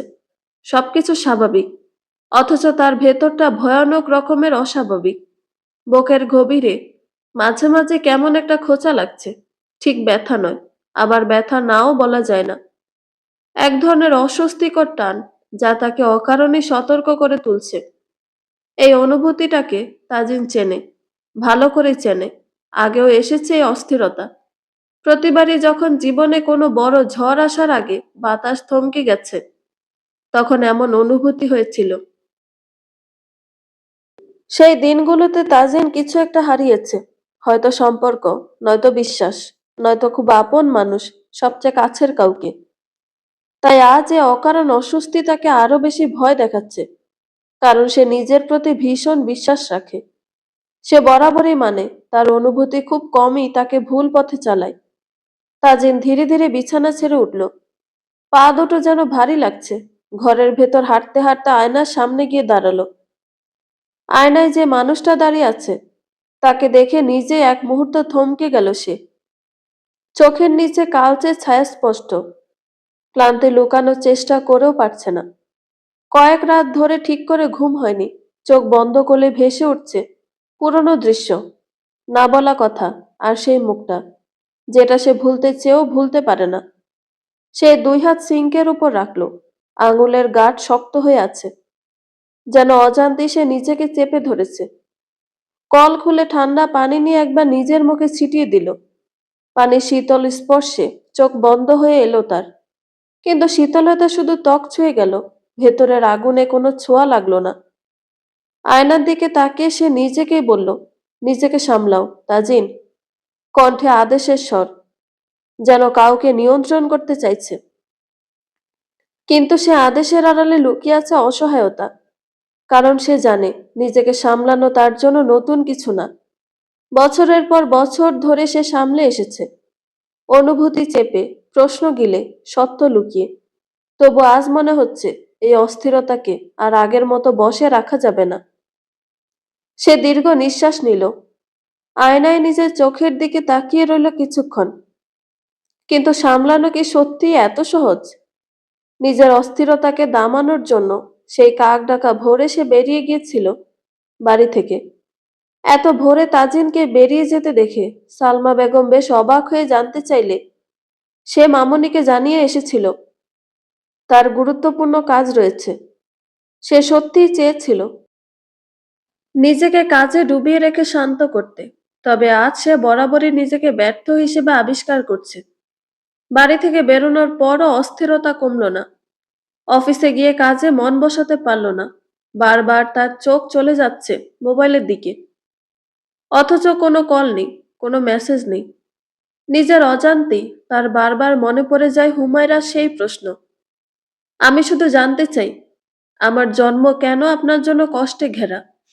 এই একটা বাক্যই যেন বুকের ভেতর গেঁথে আছে প্যারেকের মতো। তাজিন চোখ বন্ধ করলো। না, এই বিষয়টা সে ভাবতে চায় না। ভাবলেই সব এলোমেলো হয়ে যায়। হঠাৎ ফোনটা কেঁপে উঠল। নাম্বারটা বাড়ির। তার বুকের ভেতরটা কেঁপে উঠল। তাজিন আজ নিজের ওপর নিজেই বিরক্ত হচ্ছে। কেন বারবার এমন হচ্ছে ভেতরটা সে বুঝতে পারছে না। ফোন ধরল সে। হ্যালো। ওপাশে আয়েশার গলা। হ্যালো তাজিন। হ্যাঁ বলুন। হুমায়রাকে দেখতে আসছে, জানো তুমি? বা তোমরা, মানে তোমার বাবা চাচা, তারা জানে? চমকে উঠল তাজিন। কি? পাত্রপক্ষ দেখতে এসেছে হুমায়রাকে? হুমায়রাকে দেখতে এসেছে কথাটাই যেন তার বুকের ভেতরে হঠাৎ করে আগুন লেগে গেল। অদ্ভুত এক জ্বালা, রাগ না কষ্ট সে নিজেও বুঝতে পারল না। তাজিন কঠোর গলায় প্রশ্ন করল, মামুনি কি বলছে, জানেন কিছু? মেজ ভাবির কথা শুনে তো মনে হলো তিনি তাদেরকে আসতে বলেছেন। ও আচ্ছা, বলে ফোনটা কেটে দিল তাজিন। হুমায়রার মনে হলো কথাটা বুঝি সে ভুল শুনেছে। মাথার ভেতর যেন হঠাৎ শো শো করে বাতাস ঢুকে গেল। পাত্রপক্ষ শব্দটা উচ্চারণ করতে গিয়েই তার জিহবা ভারী হয়ে এলো। চোখ দুটো ধীরে ধীরে বড় হয়ে গেল। সে মায়ের দিকে তাকিয়ে রইল কিছুক্ষণ, যেন খুঁজে ফিরছে এটা কি কোনো রকম রসিকতা, নাকি সে এখনো ছাদের দোলনায় বসে বই পড়ছে? আর সবটাই একটা বিভ্রম। সালমা বেগম শান্ত, যেন এই মুহূর্তটার জন্য তিনি অনেক দিন ধরে নিজেকে প্রস্তুত করে রেখেছেন। হুমায়রা আবার বলল, আম্মু, তুমি কি বলছো? সালমা শাড়িটা একটু ঝেড়ে কোলে রাখলেন। কণ্ঠ নরম, কিন্তু ভেতরে লুকানো দৃঢ়তা স্পষ্ট। হ্যাঁ মা, দেখতে এসেছে। এখনো কিছু ঠিক হয়নি, শুধু দেখা। পছন্দ হলে তবে কথা এগুবে। আম্মু, তুমি মাত্র 2 দিন আগে কথাটা বললে, কিন্তু এত তাড়াতাড়ি? সালমা এক মুহূর্ত চুপ করে থাকলেন, তারপর ধীরে ধীরে বললেন, অনেকদিন ধরেই কথা চলছিল, আমি শুধু সময় নিচ্ছিলাম। তুমি আমাকে কিছু বলনি কেন? তোমাকে বিরক্ত করিনি। ভালো ঘরের ছেলে, চাকরি করে, পরিবার ভদ্র। সবচেয়ে বড় কথা, শান্ত স্বভাবের। এই শান্ত স্বভাব, এর উপর সালমা যেন অদ্ভুত জোর দিলেন। শান্ত স্বভাব কথাটার পিঠে হুমায়রার মনে হঠাৎ তাজিনের মুখটা ভেসে উঠল। চোখের সে আগুন, কণ্ঠের সে বিদ্রুপ, সতর্ক দৃষ্টি। আম্মু, বাড়িতে তো এখন আব্বু কাকা কেউ নেই। ওসব নিয়ে তোমাকে ভাবতে হবে না। পরিবার আমার ভীষণ ঘনিষ্ঠ, পরিচিত। সালমা উঠে এসে মেয়ের কাঁধে হাত রাখলেন। মা, আমি তোকে জোর করছি না, শুধু দেখা। তুই যদি না চাস, আমি এখানেই সব থামিয়ে দেব। এই কথাটার পর হুমায়রা মায়ের দিকে তাকালো। এই প্রথম সে স্পষ্ট করে বুঝলো এই মানুষটা ভেতরে ভেতরে কতটা ভেঙে পড়েছে। নিজের ভয়, নিজের যন্ত্রণা সব চাপা দিয়ে শুধু সন্তানদের বাঁচিয়ে রাখার চেষ্টা করে যাচ্ছে। হুমায়রা চোখ নামিয়ে নিল। শাড়িটা দাও আম্মু। সালমার চোখে বিস্ময় আর স্বস্তি একসঙ্গে ভর করলো। পরবি? হুমায়রা মাথা নাড়ল। হ্যাঁ, দেখা তো করাই যায়। কিন্তু তার বুকের ভেতরে তখন অন্যরকম ঝড়। এটা কি সত্যি তার সিদ্ধান্ত, নাকি এইবারই চাপা আগুন থেকে একটু দূরে সরে যাওয়ার একটা অবচেতন চেষ্টা? নিচতলার ড্রয়িং রুমটা আজ একটু বেশিই গোছানো। সাধারণ দিনে যেভাবে পর্দা অল্প এলোমেলো থাকে, আজ তা নিখুঁত করে গুছিয়ে রাখা, গুছিয়ে বাঁধা। সোফার কুশনগুলো ঠিকঠাক সাজানো, মাঝখানে টেবিলে রাখা ফুলদানিতে টাটকা ফুল। ঘরের ভেতরটা যেন ইচ্ছে করে কিছুটা বেশি পরিপাটি করে তোলা হয়েছে। সেখানে বসে আছে 3 জন নতুন মুখ, মাঝবয়সী ভদ্রলোক। তার পাশে পরিপাটি এক মহিলা, আর এক পাশে বসে আছে সুদর্শন এক যুবক, চুপচাপ, চোখে অদ্ভুত সংযম। আয়েশা পর্দার আড়াল থেকে উকি দিয়ে দেখছে, মুখে কৌতূহল, চোখে হালকা ঈর্ষা। ঠিক তখনই সিঁড়ির উপর দিয়ে ধীরে ধীরে নামতে থাকে হুমায়রা। তার পাশে অবশ্য ডাল হিসেবে রয়েছে তার মা সালমা বেগম। হুমায়রার গায়ে জড়ানো হালকা আকাশি রঙের শাড়ি, মুখের সাজসজ্জা তেমন একটা নেই বললেই চলে। তবে চুলগুলো গোছানো, চোখে অদ্ভুত গভীরতা। এগিয়ে গিয়ে হুমায়রা মাথা নিচু করে সালাম দিল। পাত্রের বাবা মা হাসি মুখে তার সালামের জবাব দিল। যুবক এতক্ষণ তার মোবাইলে নজর দিয়েছিল। মিষ্টি একটা কণ্ঠে তার চোখ জোড়া তুলে উপরের দিকে তাকালো। থমকে গেল যুবকের হৃদয়। মুখে ফুটে উঠল আনন্দের হাসি। পাত্রের মা মার্জিয়া বেগম হুমায়রাকে টেনে নিয়ে নিজের পাশে বসালেন। কণ্ঠস্বরে স্নেহ মেখে বললেন, কেমন আছো মা? আলহামদুলিল্লাহ। মাশাআল্লাহ। সালমা আপা, মেয়েকে কিন্তু আমি আর ছাড়ছি না। মার্জিয়ার কথা শুনে হুমায়রার ভেতরটা কেঁপে উঠল। মার্জিয়া ফের বলল, মেয়েটাকে আমি সেই ছোটবেলায় দেখেছিলাম। এখন কত বড় হয়ে গেছে যে তাকে আমার ঘরে নিয়ে যেতে পারবো। আমার ছেলেটার অপেক্ষার অবসান ঘটবে। ভদ্রমহিলা নিজের ছেলের উদ্দেশ্যে বললেন, ইজান, আমার মনে হয় তোমার হুমায়রার সঙ্গে একা কথা বলে নেওয়াটা ভালো হবে। হুমায়রাকে উদ্দেশ্য করে বললেন, মামুনি, তোমার যদি কিছু বলার থাকে তুমি বলতে পারো। সালমা বেগমও সায় জানালেন, বললেন, হ্যাঁ, তোমরা একা কথা বলে নাও। তাৎক্ষণিক সদর দরজা থেকে ভেসে এলো পরিচিত কণ্ঠস্বর, মামুনি, তুমি একজনের আমানত আরেকজনের হাতে দিয়ে দিতে চাইছো? সদর দরজার দিকে সবার দৃষ্টি একসঙ্গে ঘুরে গেল। 1 সেকেন্ড আগেও যে ড্রয়িং রুমটা ছিল পরিমিত হাসি, ভদ্র আলাপ আর নিখুঁত পরিপাটির ছবি, সেই ঘরের ভেতর হঠাৎ করে যেন শব্দহীন ফাটল ধরল। বাতাস ভারী হয়ে উঠল। কুশনের গায়ে রাখা হাতগুলো স্থির হয়ে গেল। কেউ আর কথা বলছে না। সালমা বেগমের বুকটা ধক করে উঠল। তিনি অজান্তে শাড়ির আঁচলটা শক্ত করে ধরলেন। চোখ দুটো দরজার দিকে আটকে গেল, যেন দেখতে চাইছেন যাকে দেখছেন সে আদৌ সত্যি কিনা। মার্জিয়া বেগমের ঠোঁটে লেগে থাকা সৌজন্য মাখা হাসিটা ধীরে ধীরে নিভে গেল। তিনি ভীষণ কৌতূহলী হয়ে উঠলেন। কে এলো? ইজাহানের বাবা ইকরাম সাহেব নিজেও কৌতূহলী হয়ে উঠলেন। ভদ্রলোক ভাবলেন, এখানে কে কার আমানত, কাকে দিয়ে দিচ্ছে। ইজাহান এতক্ষণ চুপচাপ বসেছিল। সে হঠাৎ মাথা তুলল, দরজার দিকে তাকিয়ে তার চোখে এক মুহূর্তের বিস্ময়, তারপর কৌতূহল। লোকটাকে সে চেনে না, কিন্তু লোকটার উপস্থিতি অস্বস্তিকরভাবে শক্তিশালী। হুমায়রা যেন নিঃশ্বাস নিতে ভুলে গেল। তার বুকের ভেতর হঠাৎ করে সব শব্দ থেমে গেল। শুধু দরজার দিকে তাকিয়ে থাকা একজোড়া চোখ, যেখানে জমে উঠছে পুরনো ভয়, পুরনো টান, আর না বলা অসংখ্য কথা। দরজায় দাঁড়িয়ে আছে তাজিন। হয়তো মিনিট খানেক দরজায় দাঁড়িয়েছিল। এখন সে এক পা এক পা করে তাদের কাছাকাছি আসতে চলেছে। মুখে কোনো হাসি নেই, কণ্ঠেও নেই কোনো তাড়াহুড়ো। চোখ দুটো সরাসরি হুমায়রার দিকে স্থির, যেন এই ঘরে সে আর কাউকেই দেখছে না। সালমা বেগম কাপা গলায় বললেন, তাজিন, তুমি এ সময় এখানে? তাজিন দৃষ্টি সরালো না, বলল, হ্যাঁ মামুনি। মনে হচ্ছে আমার উপস্থিতি তোমাদের জন্য আপত্তিকর। তার কণ্ঠ শান্ত, কিন্তু সেই শান্ততার নিচে জমে থাকা আগুনটা সালমা টের পেল। মার্জিয়া বেগম নিজেকে সামান্য সামলে নিয়ে বললেন, সালমা আপা, কে সে? সালমা তাজিনের থেকে নিজের দৃষ্টি সরিয়ে মার্জিয়া বেগমের দিকে তাকিয়ে বললেন, আমাদের তাজিন। তাজিন? তানিয়ার ছেলে? হ্যাঁ। মার্জিয়া বেগম এবার আবেগে আপ্লুত হয়ে তাজিনের দিকে তাকিয়ে বললেন, কেমন আছো বাবা? তাজিনের ভ্রু জোড়া কুঁচকে গেল। ভদ্রমহিলাকে চেনার চেষ্টা করছে। আমি ভালো আছি, কিন্তু আপনাকে ঠিক চিনতে পারলাম না। ইজা নিজেও অবাক, মায়ের দিকে তাকিয়ে। কে এই তানিয়া? আর এই তাজিনই বা কে? মার্জিয়া বেগম এবার আরো আবেগী হয়ে ছলছল চোখে বললেন, আমি তোমার মা, তানিয়ার বান্ধবী। মানুষটা অকালে চলে গেল বলে তিনি গভীর দুঃখ প্রকাশ করলেন। ভদ্রমহিলা কথাটা নিজের আবেগ আর দুঃখ প্রকাশ করার জন্য বলল, একজনের হৃদয়ে তা আগুন জ্বালানোর জন্য যথেষ্ট ছিল।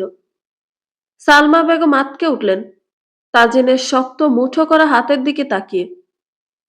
দ্রুত তাজিনের কাছে এসে তার হাত জোড়া ধরে আস্তে করে বললেন, শান্ত হও বাবা, ঘরে অতিথি আছেন।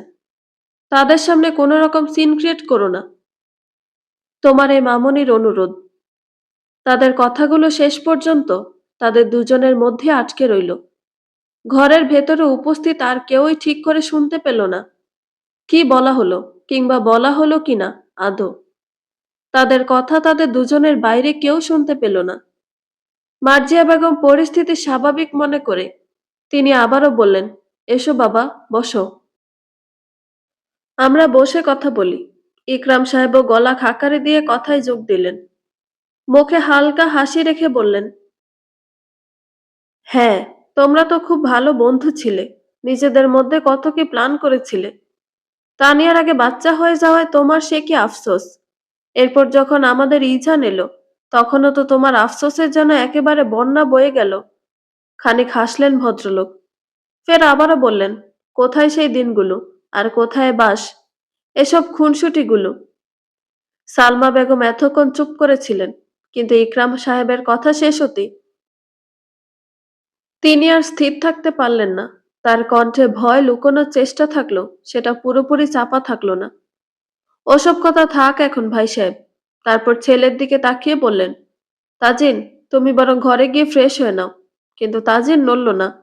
সে চুপচাপ দাঁড়িয়ে রইল, চোখ মুখ পাথরের মতো শক্ত করে।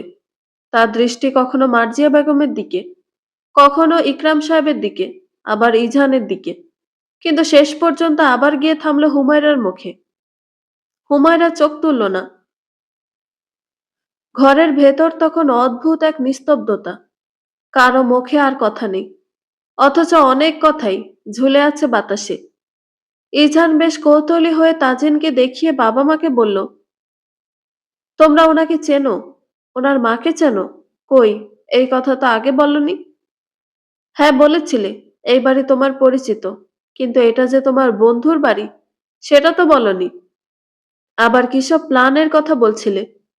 মার্জিয়া বেগম উচ্ছ্বাসিত কণ্ঠে বলে উঠলেন, আর বলিস না, আমরা 3 বান্ধবী ছিলাম। আমাকে ওরা দুজন ভীষণ জ্বালাতো। তখন আমি ওদেরকে বলতাম, তোদের দুজনের মেয়ে হবে, আর আমার 2টো ছেলে।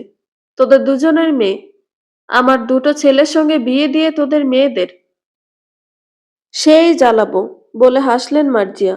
কি মজার আনন্দের ছিল সেই দিনগুলো। এরপর তো সবার আগে তানিয়ার বিয়ে হয়ে গেল। বছর ঘুরতে না ঘুরতেই তাজিন চলে এলো। অবশ্য তানিয়ার বিয়ের 6 মাস পরে আমার বিয়ে হয়ে গিয়েছিল। আর তাজিনকে দেখে আমি মজার জোরে কথাগুলো বললাম। তোর বাবা সেটা মনে রেখেছে। এর মাস 2-3-এর মাথায় আমি তোর বাবার সঙ্গে বিদেশ চলে গেলাম। সেখানে গিয়ে আমি নিজেও নিজের ক্যারিয়ারে নিয়ে ছোটাছুটি করলাম। এর বছর 2 পরেই তোর জন্ম। তানিয়াদের সঙ্গে ওই মাঝে মধ্যে টুকটাক কথাবার্তা হতো। একসময় খুব ভালো বন্ধু ছিলাম কিনা।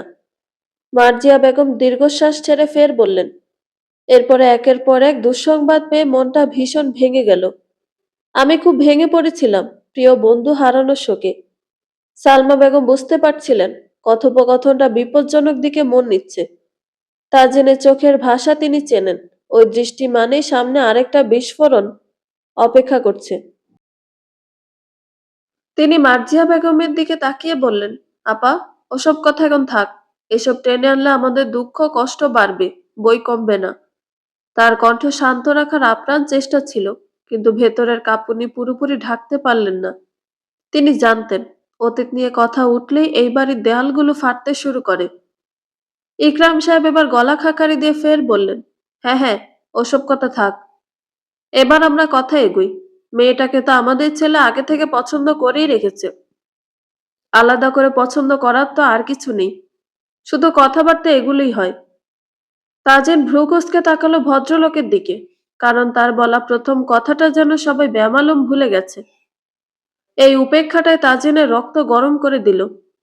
একবার ইজানকেও দেখে নিল। তার মুখে ফুটে উঠেছে যেন বিশ্বজয়ের হাসি। তাজিনের বুকের ভেতর কোথাও যেন কিছু একটা শব্দ করে উঠল। হুমায়রার দিকে তাকিয়ে দেখল, সে চোখ নিচু করে আছে এখনো। চোখের পাতা নড়ছে না। হাতের আঙুলগুলো শাড়ির আঁচলের ভেতর শক্ত করে মুঠো করা। সে যেন নিজেকে গুটিয়ে ফেলেছে। নিজের কথার দায়িত্ব কারো হাতে তুলে দিয়েছে। এই দৃশ্যটা তাজিন সহ্য করতে পারল না। তাজিনের কণ্ঠটা এবার আগের চেয়েও ভারী হয়ে উঠল। গলায় কোনো চিৎকার নেই, নেই বাড়াবাড়ি, বরং সেই শান্ত, দম বন্ধ করা গম্ভীরতা, যেটা চিৎকারের চেয়েও বেশি ভয়ঙ্কর কণ্ঠে বলল, মামনি, তুমি বোধহয় ভুলে গেছো তোমার মেয়েকে তোমার কাছে কেউ একজন অন্যের আমানত হিসেবে রেখে গিয়েছে। অথচ তুমি সে আমানত অন্য কাউকে দিয়ে দিচ্ছ। এটা কি আমানতের খেয়ানত হয়ে যায় না? ঘরের ভেতরটা আবারও নিস্তব্ধ হয়ে গেল। সালমা বেগম একটু কেঁপে উঠল। তিনি কিছু বলতে চাইলেন, কিন্তু তাজিন থামল না। বলল, সে মানুষটা তোমার ওপর ভরসা করে গেছে মামুনি। বিশ্বাস করে গেছে তুমি তাকে আগলে রাখবে, যতদিন না সে নিজে এসে তার দায়িত্ব নেবে। অথচ আজ তুমি নিজেই সে আমানত অন্য কাউকে দিয়ে দিচ্ছ। হুমায়রার বুকের ভেতরটা ধক করে উঠল। সে আরো একবার অথই সমুদ্রে পড়ল। কি হচ্ছে তাকে নিয়ে এগুলো? সালমা বেগম মেয়ের কাছাকাছি এসে আস্তে করে বললেন, তুমি ঘরে চলে যাও। হুমায়রাও আস্তে করে মায়ের কাছে জানতে চাইল, এসব এখানে কি হচ্ছে আম্মু? তুমি ঘরে চলে যাও, তোমার সঙ্গে এ নিয়ে আমার পরে কথা হবে। হুমায়রা এবার সত্যিই নিজেকে বেশ অসহায় ঠেকল। সে তাৎক্ষণিক মনে মনে একটা সিদ্ধান্ত নিয়েই ফেলল। চুপচাপ ঘরের উদ্দেশ্যে চলে গেল সে। পাত্রপক্ষে এবার সবাই সালমাকে প্রশ্নবিদ্ধ করল, এসব কি কথাবার্তা সালমা আপা? আপনি তো এমন কিছুই কখনো বলেননি। আমি তো এই ব্যাপারে অনেক আগে থেকে আপনার সঙ্গে বেশ টুকটাক আলাপ করছি। আপনার মেয়ের কি অন্যত্র বিয়ে ঠিক হয়ে রয়েছে? তাজিন আবারও বলল, মামুনি, এসব কি? কই, তুমি তো এইসব ব্যাপারে আমাদের বাড়ির কারোর সঙ্গে কোনো আলাপ আলোচনা করনি। নাকি মেয়েটা তোমার বলে তুমি যা ইচ্ছে তাই করবে? কারোর থেকে কোনো রকম পরামর্শের প্রয়োজন পড়বে না। এবার সালমা বেগম মুখ খুললেন। পাত্রপক্ষের সবাইকে উদ্দেশ্য করে বললেন, ক্ষমা করবেন আপা, ভাই সাহেব, আসলে আমি বুঝতে পারিনি ব্যাপারটা এভাবে এলোমেলো হয়ে যাবে। মার্জিয়া বেগম বললেন, সে না হয় বুঝলাম, কিন্তু তাজিনের বলা অনুযায়ী হুমায়রা অন্য কারো আমানত। কিন্তু কে সে? ওর কি অন্য কোথাও বিয়ে ঠিক করা হয়েছে? হ্যাঁ ছিল, এগুলো ছোটবেলার কথা। তবে সেই ছেলে এখন আমার মনে হয় না হুমায়রাকে পছন্দ করে। তাই আমি চাইছিলাম ওকে যে পছন্দ করবে তার সঙ্গে বিয়ে দিতে। ইজান এবার বেশ অস্থির হয়ে উঠল। বলল, তাহলে তো হয়েই গেল। সেই ছেলে যেহেতু এখন আর পছন্দ করে না, তাহলে আর কোনো পিছুটান তো নেই। তাজিনকে উদ্দেশ্য করে বলল, আপনি ওর ভাই হয়ে যে তাকে পছন্দ করে না তার কাছে তুলে দিতে চাইছেন? এটা মেনে নেওয়া যাচ্ছে না। তাজিন ফের গম্ভীর কণ্ঠে বলল, আমি কখনোই ওর ভাই ছিলাম না। আর ও যার আমানত সে লোকটা আমি। ড্রয়িং রুমে যেন একটা ছোটখাটো বিস্ফোরণ হলো। পর্দার আড়াল থেকে আয়েশা নিজেও চমকালো। সালমা বেগম অবাক চোখে তাকালেন ছেলের দিকে। যেই ছেলে মেয়েটাকে একদণ্ড সহ্য করতে পারে না, তার হাতেই মেয়েকে তুলে দিবেন কিভাবে? তিনি ভেবে পেলেন না। তিনি তো চেয়েছিলেন তাজিনের সামনে ব্যাপারটা না আনতে, তাজিনকে না জানিয়ে মেয়েটাকে যোগ্য পাত্রের হাতে তুলে দিতে। তাজিনের এই সময় বাড়িতে আসার কথা নয়। তার হাবভাব দেখে মনে হচ্ছে সে এই ব্যাপারটা জেনেই বাড়িতে পা রেখেছে। সালমা বেগম এদিক ওদিক চোখ বুলিয়ে পর্দার আড়াল থেকে ছোট যাকে লক্ষ্য করলেন। তার যা বোঝার সে বুঝে গেল। মার্জিয়া বেগম জানতে চাইলেন, এসব কি সালমা আপা? তানিয়ার সঙ্গে আমার তো কথা হতো। তানিয়া নিজেই তো আমাকে ফোন করতো। কই কখনো তো বলেনি যে সে তাজিনের বিয়ে ঠিক করে রেখেছে তার জায়ের মেয়ের সঙ্গে। তাজিন এবার বেশ আয়েশি ভঙ্গিতে বসে মুখটা শক্ত রেখে বলল, হয়তো বলার প্রয়োজন বোধ করেনি। আমার মা আপনাকে সত্যিকারের বন্ধু মনে করতো বলেই সবসময় আপনার খোঁজখবর নিত। আমার মা চলে যাওয়ার পর আপনি কখনোই কি এখানে খোঁজ করেছিলেন? করেননি। হয়তো তানিয়া নামের যে আপনার কোনো বন্ধু আছে সেটাই আপনার মনে নেই। যাই হোক, আপনারা এবার আসতে পারেন। সবটা তো এবার জেনেই ফেলেছেন। আমার মা যেহেতু নেই, এতদিনে আপনাদের কোনো রকম কোনো খোঁজ খবর ছিল না। আপনার নেহাতি এসেছেন মেয়ে দেখার জন্য। বাড়িতে বিবাহযোগ্য মেয়ে থাকলে এরকম একটু আধটু সবাই আসে। সেহেতু আমার মনে হয় না আপনাদের এই বাড়িতে কোনো পিছুটান আছে। আপনারা এবার আসতে পারেন। পাত্রপক্ষ সবাই তাজিনের কথাটা শুনে বেশ অপমান বোধ করল। হয়তো তারা মনে মনে ছেলেটাকে বেয়াদবির উপাধি দিয়েছে। সালমা বুঝতে পারলেন ছেলেটার মেজাজ বিগড়ে যাচ্ছে খুব কঠিন ভাবে। তিনি ছেলেকে বললেন, তুমি উপরে যাও। তাদেরকে আমি বিদায় দিচ্ছি। আমার ভুল হয়ে গেছে। ব্যাপারটা আমি তোমাকে বলছি। প্লিজ, তুমি এখানে কোনো রকম সিন ক্রিয়েট করো না। তাজিন আর কিছুই বলল না। সে চলে গেল তার রুমের উদ্দেশ্যে। সালমা তাদের কাছে ক্ষমা চাইল। বলল, মাকে হারিয়ে ছেলেটা মানসিকভাবে অসুস্থ। আপনারা ওর আচরণে কষ্ট পাবেন না। সে না হয় ঠিক আছে, কিন্তু যেখানে মেয়েটার বিয়ে তার সঙ্গে ঠিক করে গেছে তার মা, সেখানে আপনি মেয়েকে অন্যত্র পাত্রস্থ করতে চাইছিলেন কেন? ঘরের মধ্যে মেয়েকে বিয়ে দিয়ে কাছেই তো রাখতে পারেন সারা জীবন। ইজান এতটা সময় সালমা বেগমের মুখের দিকে তাকিয়েছিল, হয়তো নিজের মনের মতো কোনো উত্তরের আশা করছিল। সালমা বেগম তাদেরকে শান্ত করতে বললেন, আসলে তাজিনের আচরণে এতদিন আমার মনে হয়নি যে সে হুমায়রাকে পছন্দ করে। আর ওই কথাগুলো ছিল নিতান্তই ছোটবেলার কথা। ছেলেমেয়েরা বড় হয়ে গেলে তাদের পছন্দ অপছন্দ পরিবর্তন হয়ে যায়। আর আপনার ছেলে ইতিমধ্যে বার কয়েক আমার কাছে এসে হুমায়রাকে চেয়েছে। কোনো মা তার মেয়েকে এমন কারো হাতে তুলে দিতে চায় যে তার মেয়েকে বেশ ভালোবাসে। আমার মনে হয়েছে আপনার ছেলে আমার মেয়েকে ভীষণ পছন্দ করে, তাই আমিও আর বেশি কিছু ভাবিনি। মার্জিয়া কণ্ঠে বেশ রাগ নিয়ে বলল, আপনার ভাবা উচিত ছিল, তাহলে আজ আমরা এমন অপমানিত হতাম না। নাকি ছেলের মাথায় সমস্যা বলে মেয়েকে অন্যত্র বিয়ে দিতে চাইছেন? খুব ভালো হলো ছেলেটা সময় মতো এসে পড়েছে, নইলে আমার ছেলের জীবনে পরবর্তীতে সমস্যা হয়ে যেত। এবার তিনি ছেলে আর স্বামীকে উদ্দেশ্য করে বললেন, চলো এখান থেকে। মা বেঁচে না থাকলে ছেলে মেয়ের অবস্থান যে কি হয় তা এই ছেলেকে দেখেই বোঝা যাচ্ছে। সালমার এবার রাগ লাগলো। আপনি এসব কি বলছেন আপা? আমি এবার আর কিছুই বলতে চাইছি না। আমরা চলে যাচ্ছি। আপনারা ঘরের ব্যাপারটা ঘরেই মিটিয়ে নিন। মাঝখান থেকে আমার ছেলেটা হয়রানি হলো। যদি আগে ওকে সবটা বলে দিতেন তাহলে। মার্জিয়া বেগম মাঝপথে থেমে আয়েশাকে দেখে বললেন, আপনাকে তো ঠিক চিনলাম না। আমি তাজিনের ছোট কাকি। একই বাড়িতে আছেন, অথচ জায়ের মেয়ের সম্বন্ধে এসেছে। আপনাকে তো এতক্ষণ এখানে কোথাও দেখলাম না। ব্যস্ত ছিলাম ভেতরে। তা ভাবি, বিয়ে ঠিক হয়ে গেছে বুঝি? সালমা বেগমের মনে হচ্ছে আয়েশাকে ধাক্কা মেরে এখান থেকে সরিয়ে দিতে। এত করে অনুরোধ করার পরে শেষ পর্যন্ত সবকিছু এলোমেলো করেই ছাড়ল। মার্জিয়া বেগম এবার বিরক্তি নিয়ে বললেন, মেয়ের বিয়ে তো আপনারা আগে থেকে ঠিক করে রেখেছেন বাড়ির ছেলের সঙ্গে। শুধু শুধু এতটা হয়রানি হতে হলো আমাদের। আয়েশা এবার বেশ নাটকীয় ভঙ্গিতে বলল, ও মা, কি বলেন? তাজিন তার মায়ের খুনিকে বিয়ে করবে বুঝি? মুহূর্তেই ঘরের মধ্যে অদৃশ্য বজ্রপাত হলো যেন। সালমা বেগম চিৎকার করে ধমক দিলেন আয়েশাকে। আয়েশা, কি শুরু করেছো তুমি? মার্জিয়া বেগম সালমাকে থামিয়ে দিয়ে বললেন, আপা, ওনাকে বলতে দিন। আপনাদের পরিবারে নিশ্চয়ই এমন কিছু আছে যা আপনারা গোপন করছেন। তাই কি এইভাবে চুপি চুপি বিয়ে দেওয়ার প্ল্যান করেছেন? বাড়িতে একটা পুরুষ লোক নেই, কিছু নেই, অথচ বিয়ের কথাবার্তা চলছে কত আগে থেকে। আয়েশাকে উদ্দেশ্য করে মার্জিয়া বেগম বললেন, আপনি বলুন তো, কি বলছিলেন যেন? কে কার খুনি? আয়েশা যেন বহুদিন পর একটা সুযোগ পেয়ে বসল। মুখে তাচ্ছিল্য হাসি ফুটিয়ে বলল, কে আবার? তাজিনের মা তানিয়ার খুনি হুমায়রা, যাকে আপনারা আপনাদের বাড়ির পুত্রবধূ করার জন্য দেখতে এসেছেন। শুধু এখানেই শেষ নয়, ওই মেয়ে তো একটা অপয়া।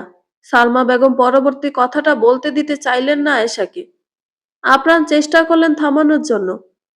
আয়েশা, তুমি কিন্তু বেশি বাড়াবাড়ি করছো। এর ফল খুব একটা ভালো আসবে না। আয়েশাও সালমার দিকে তাকিয়ে তাচ্ছিল্য হেসে বলল, তা ভাবি, এই সত্যটা তো বাড়ির সবাই জানে, শুধুমাত্র বাচ্চারা ছাড়া। তা কতদিন এই সত্য আপনি লুকিয়ে রাখবেন? আকাশের চাঁদ কালো মেঘ দিয়ে কতক্ষণ লুকিয়ে রাখা যায় বলুন তো? মেঘ সরে গেলে চাঁদ তো বেরিয়ে আসবেই। পাত্রপক্ষের সবাই বাকরুদ্ধ। মার্জিয়া বেগম বললেন, আল্লাহ আমাদের সব দিক থেকে রহম করেছে, নইলে একটা খুনি মেয়ে আমাদের পরিবারের বউ হয় কি করে? তা আয়েশা আপা, আপনি আরো যেন কিছু বলছিলেন, অপয়া নাকি? কিন্তু কেন? সালমা বেগম আন্দাজ করলেন এখন আর কোনোভাবেই তিনি ব্যাপারটা লুকিয়ে রাখতে পারবেন না। ভীষণ ভেঙে পড়লেন তিনি। নিজের শরীরের ভারসাম্য হারিয়ে বসে পড়লেন সোফায়। আয়েশা ফের বলল, অপয়া কি আর বলি সাধে? হুমায়রার মা সুস্থ সবল মানুষ ছিল। শুধুমাত্র প্রেগনেন্সির অসুস্থতা ছাড়া তার শরীরে আর কোনো রকম কোনো সমস্যাই ছিল না। সুন্দর মতো বাচ্চা প্রসব করলো। শুধুমাত্র প্রসব যন্ত্রণা সহ্য করে বাচ্চা প্রসব করার পর সবকিছু ঠিকঠাক। বাচ্চা মায়ের বুকের দুধ পান করলো। ঘন্টা কয়েক কাটলো। হঠাৎ বাচ্চার মুখের হাসি দেখে সবাই আবেগে আপ্লুত। আর অন্যদিকে সেই বাচ্চার মা শেষ নিঃশ্বাস ত্যাগ করলো। অপয়া না হলে আপনি বলুন, একদম তরতাজা সুস্থ একটা প্রাণ কিভাবে চলে যায়? হঠাৎ সিঁড়ির আড়াল থেকে কোনো কিছু ভাঙার শব্দে সবাই সেদিকে ফিরে তাকালো। হুমায়রা দাঁড়িয়ে আছে, তার শরীর কাঁপছে। তখন ঘরে গিয়ে হুমায়রা তাৎক্ষণিক শাড়ি পরিবর্তন করে ফেলে। সে কারো আমানত শব্দটা বারবার তার কানে বাজছিল। গলা শুকিয়ে আসছিল এমন ভাবে যেন সে উত্তপ্ত মরুভূমিতে অবস্থান করছে। ঘরে ছিল পানি শূন্য জগ, হয়তো কাকতালীয়। হুমায়রার মনে হলো তার পানি খাওয়া ভীষণ জরুরি। তাই সে জগটা নিয়ে পানি নেওয়ার উদ্দেশ্যে পা বাড়ালো ডাইনিং এ। তালুকদার বাড়ির ভেতরে মাঝখানে দোতলায় ওঠা সিঁড়ি, এক পাশে ড্রয়িং, আরেক পাশে ডাইনিং। সদর দরজা দিয়ে ঢুকে ড্রয়িং আর অপর পাশে ডাইনিং রুম। হুমায়রা যখন শেষ সিঁড়িতে পা রাখে তখন তার কানে আসে অনাকাঙ্ক্ষিত কথাগুলো। কে আবার? তাজিনের মা তানিয়ার খুনি হুমায়রা, যাকে আপনারা আপনাদের বাড়ির পুত্রবধূ করার জন্য দেখতে এসেছেন। শুধু এখানেই শেষ নয়, ওই মেয়ে তো একটা অপয়া। ব্যাস, হুমায়রার পা জোড়া সেখানেই চুম্বকের মতো আটকে গেল। এক পা এগুবে, এই সিদ্ধান্তটা মাথায় এসে মিলিয়ে গেল। মনে হলো মেঝেটা হঠাৎ করে শক্ত হয়ে তার পায়ের সঙ্গে লেপ্টে গেছে। শরীর এগুতে চাইছে, কিন্তু মন আর শরীরের মাঝে কোথাও যেন গভীর এক ফাটল তৈরি হয়েছে। প্রথমে সে বুঝতেই পারেনি কি শুনছে। কথাগুলো এলোমেলোভাবে কানে ঢুকছিল, কিন্তু ধীরে ধীরে একটার পর একটা বাক্য স্পষ্ট হতে শুরু করলো। প্রতিটা শব্দ যেন ধারালো হয়ে তার কানে ঢুকে বুকের ভেতর কেটে বসছে। সে নিঃশ্বাস নিতে ভুলে গেল। বুকের ভেতর বাতাস জমে রইল, যা সে বের করতে পারছে না। চারপাশের সব শব্দ হঠাৎ ফিকে হয়ে গেল। শুধু কানে বাজতে লাগলো সেই কথাগুলো, এমন কথা যেগুলো তার জীবনের ভিত্তিটাই নড়িয়ে দেওয়ার জন্য যথেষ্ট। সবকিছু শুনে তার হাত থেকে কাচের জগটা পড়ে ঝনঝন আওয়াজে সবার দৃষ্টি আকর্ষণ করে। শব্দটা যেন পুরো বাড়িকে কাঁপিয়ে তুলল। সবার দৃষ্টি মুহূর্তে এদিকে চলে গেল। চারদিকে ছড়িয়ে ছিটিয়ে থাকা কাচের টুকরোগুলো ঝলমল করছে। শুধু কি কাচের টুকরোগুলোই ভেঙেছে, নাকি হুমায়রার এতদিনের অস্তিত্বটাও এমন করে ভেঙে গুড়িয়ে গেছে? সালমা বেগম এই দৃশ্য দেখে এবার যেন পুরোপুরি ভেঙে পড়লেন। তিনি ঠিক বিশ্বাস করতে পারছিলেন না সিঁড়ির গোড়ায় দাঁড়ানো ব্যক্তিটি হুমায়রা। বুকের ভেতরটা হঠাৎ করে যেন দম বন্ধ করা ভারে চেপে এলো। এতদিন ধরে যে ভয়টা তিনি মনের গভীরে পুঁতে রেখেছিলেন, শক্ত করে আঁকড়ে ধরে নিজেকে বুঝিয়েছিলেন সব ঠিক হয়ে যাবে, আজ সেই ভয়টাই বাস্তব হয়ে তার সামনে দাঁড়ালো। আর পালানোর কোনো পথ রইল না। মুহূর্তের মধ্যেই তার শক্ত মুখশ্রী ভেঙে চুরমার হয়ে গেল। চোখের কোণে জমে থাকা জল আর আটকে রাখা গেল না। অজান্তেই দীর্ঘশ্বাসের সঙ্গে কান্না বেরিয়ে এলো, যেন এতদিনে চেপে রাখা কষ্ট একসঙ্গে ফেটে পড়ল। কাঁধ দুটো কেঁপে উঠল, হাত দুটো অসহায়ভাবে ঝুলে পড়ল শরীরের পাশে। কাঁদতে কাঁদতে ছোট যাকে উদ্দেশ্য করে বললেন, এই, তুমি কি করলে আয়শা? খুব কি প্রয়োজন ছিল এমনটা করার? প্রশ্নটা করলেন ঠিকই, তবে কোনো উত্তরের আশা তিনি করেননি। তার কণ্ঠে কোনো রাগও ছিল না, ছিল এক অসহায় মায়ের বুক ফাটা যন্ত্রণা। পাত্রপক্ষের যেন অবাক হওয়ার রেশ কাটছেই না। মার্জিয়া বেগম বললেন, সালমা আপা, হুমায়রা আপনার মেয়ে নয়? কই, এই কথাটা তো আগে বলনি। সালমা বেগম দিক বিদিক হারিয়ে বললেন, হ্যাঁ হ্যাঁ, ও আমারই মেয়ে, আমারই মেয়েও। তাদের কথায় হুঁশ ফিরল হুমায়রার। দৌড়ে আসতে চাইল তার মা সালমা বেগমের কাছে। এক পা আগাতেই ভাঙা কাচের টুকরোয় তার পা রক্তাক্ত হলো।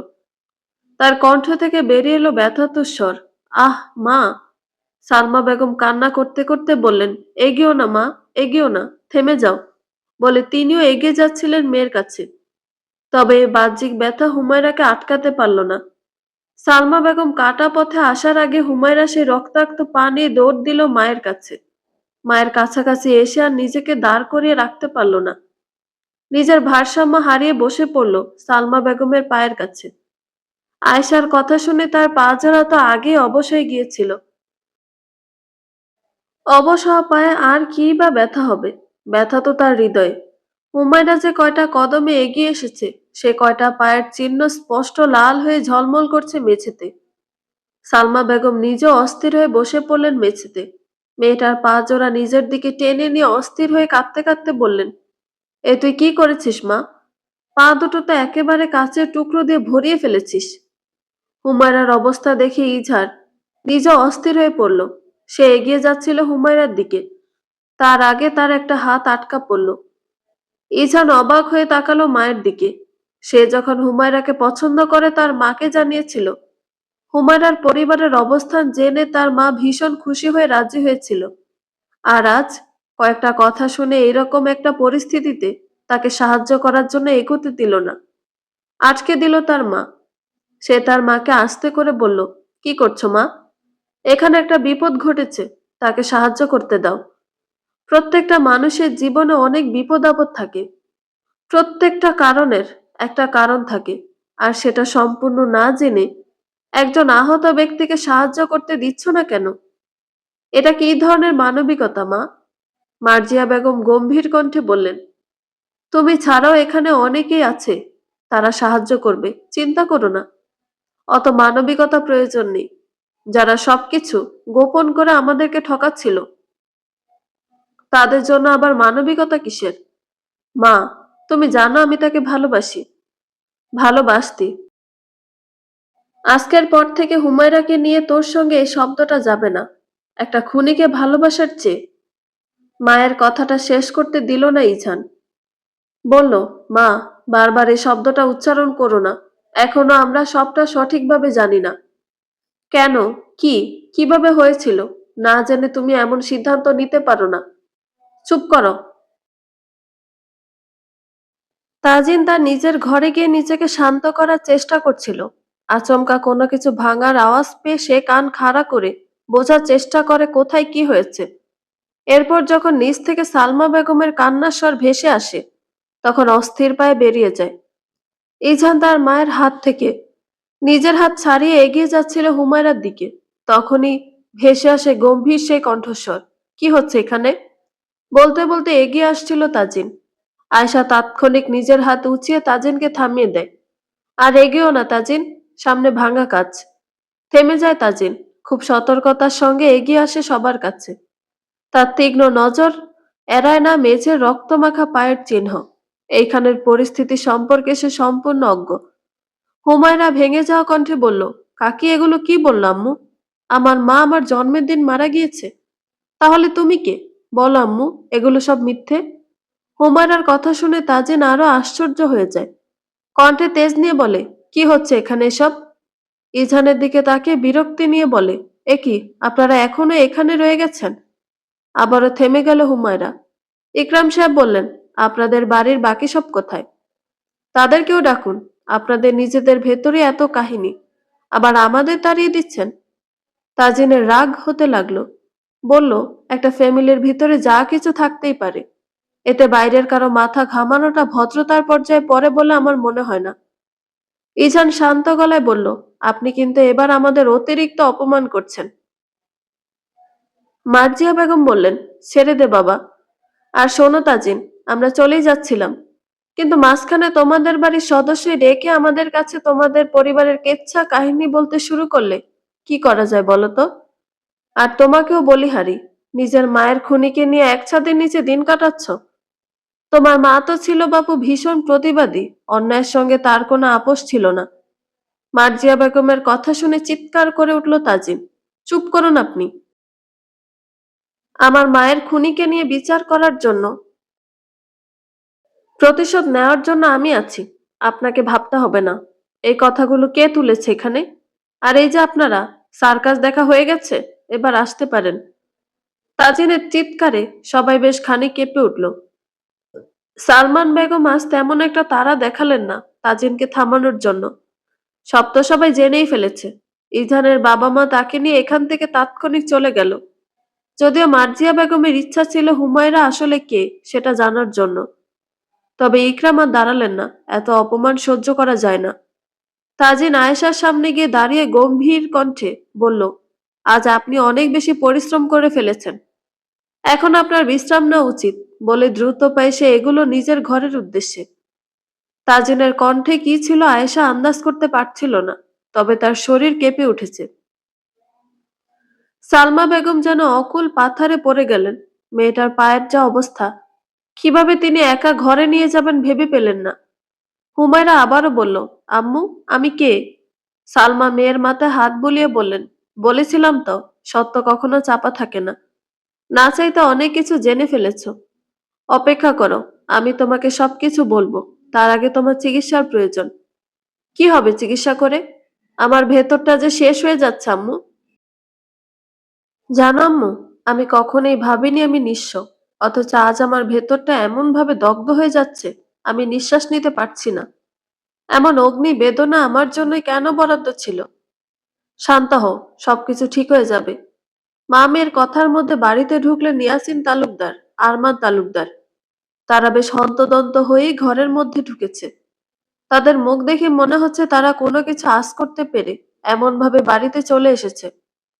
সালমা বেগম ভেবে পেলেন না বাড়ির পুরুষগুলো কিভাবে জানতে পারল আজকের ঘটনা।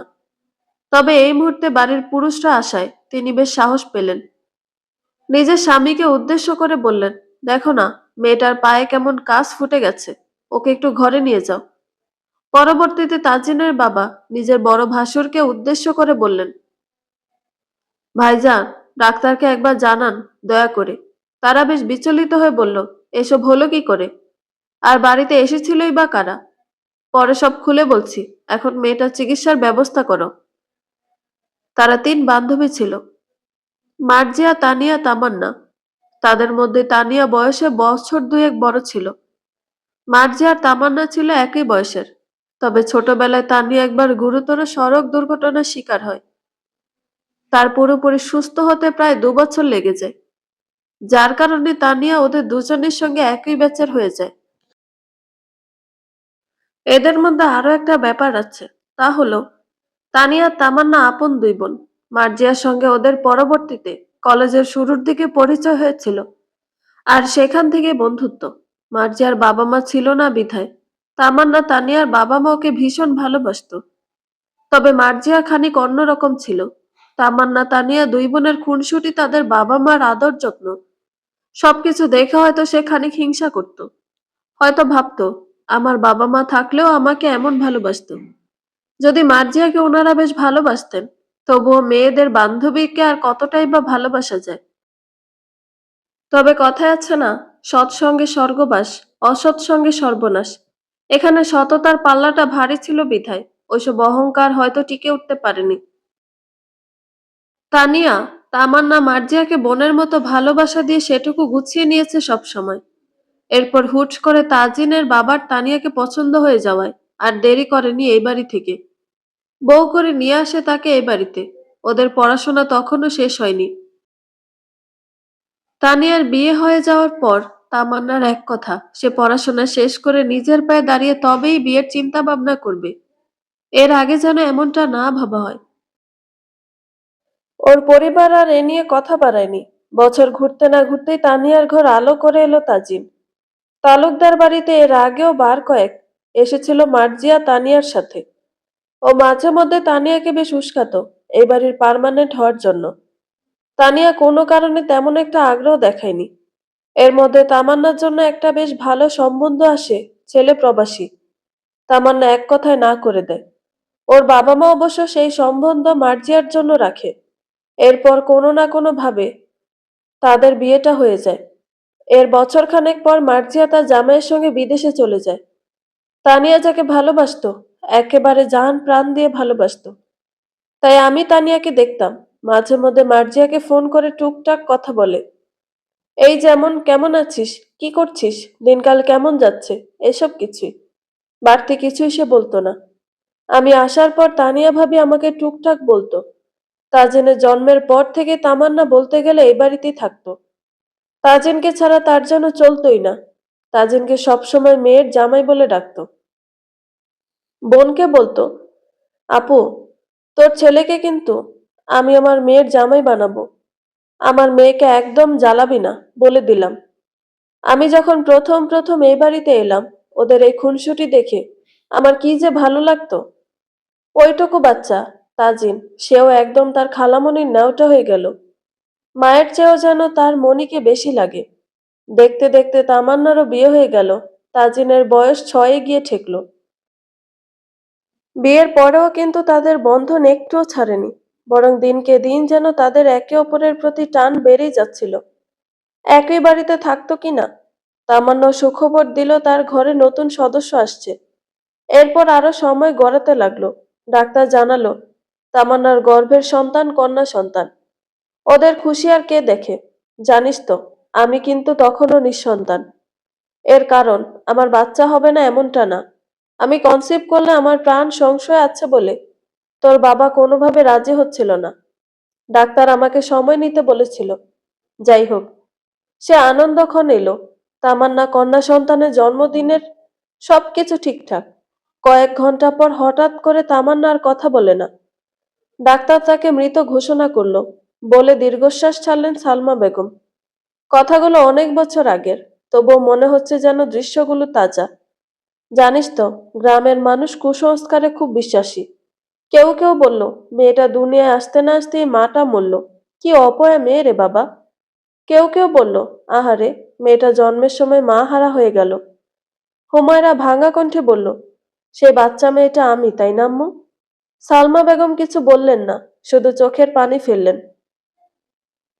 খানিকক্ষণ থেমে আবার বললেন, আর তাজিনটা যেন পাগলই হয়ে গেল মনির জন্য। কেউ ওই অবুঝ বাচ্চাটার কানে তুলেছিল তোকে জন্ম দিতে গিয়েই নাকি সে মারা গেছে। অবুঝ বাচ্চা কি বুঝলো, সে তোকে বারবার আঘাত করতে আসছিল ছুটে ছুটে।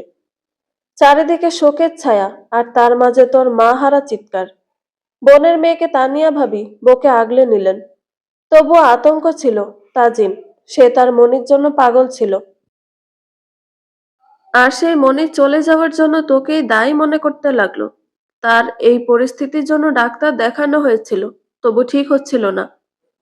তখন নিঃসন্তান আমি তোর নিরাপত্তার জন্য তানিয়া ভাবির কাছ থেকে তোকে দুহাত পেতে চেয়ে নিলাম। ভাবির থেকে অনুমতি নিয়েই হয়ে গেলাম আমি তোর মা। হুমায়রা আচমকায় মা বলে চিৎকার করে উঠল।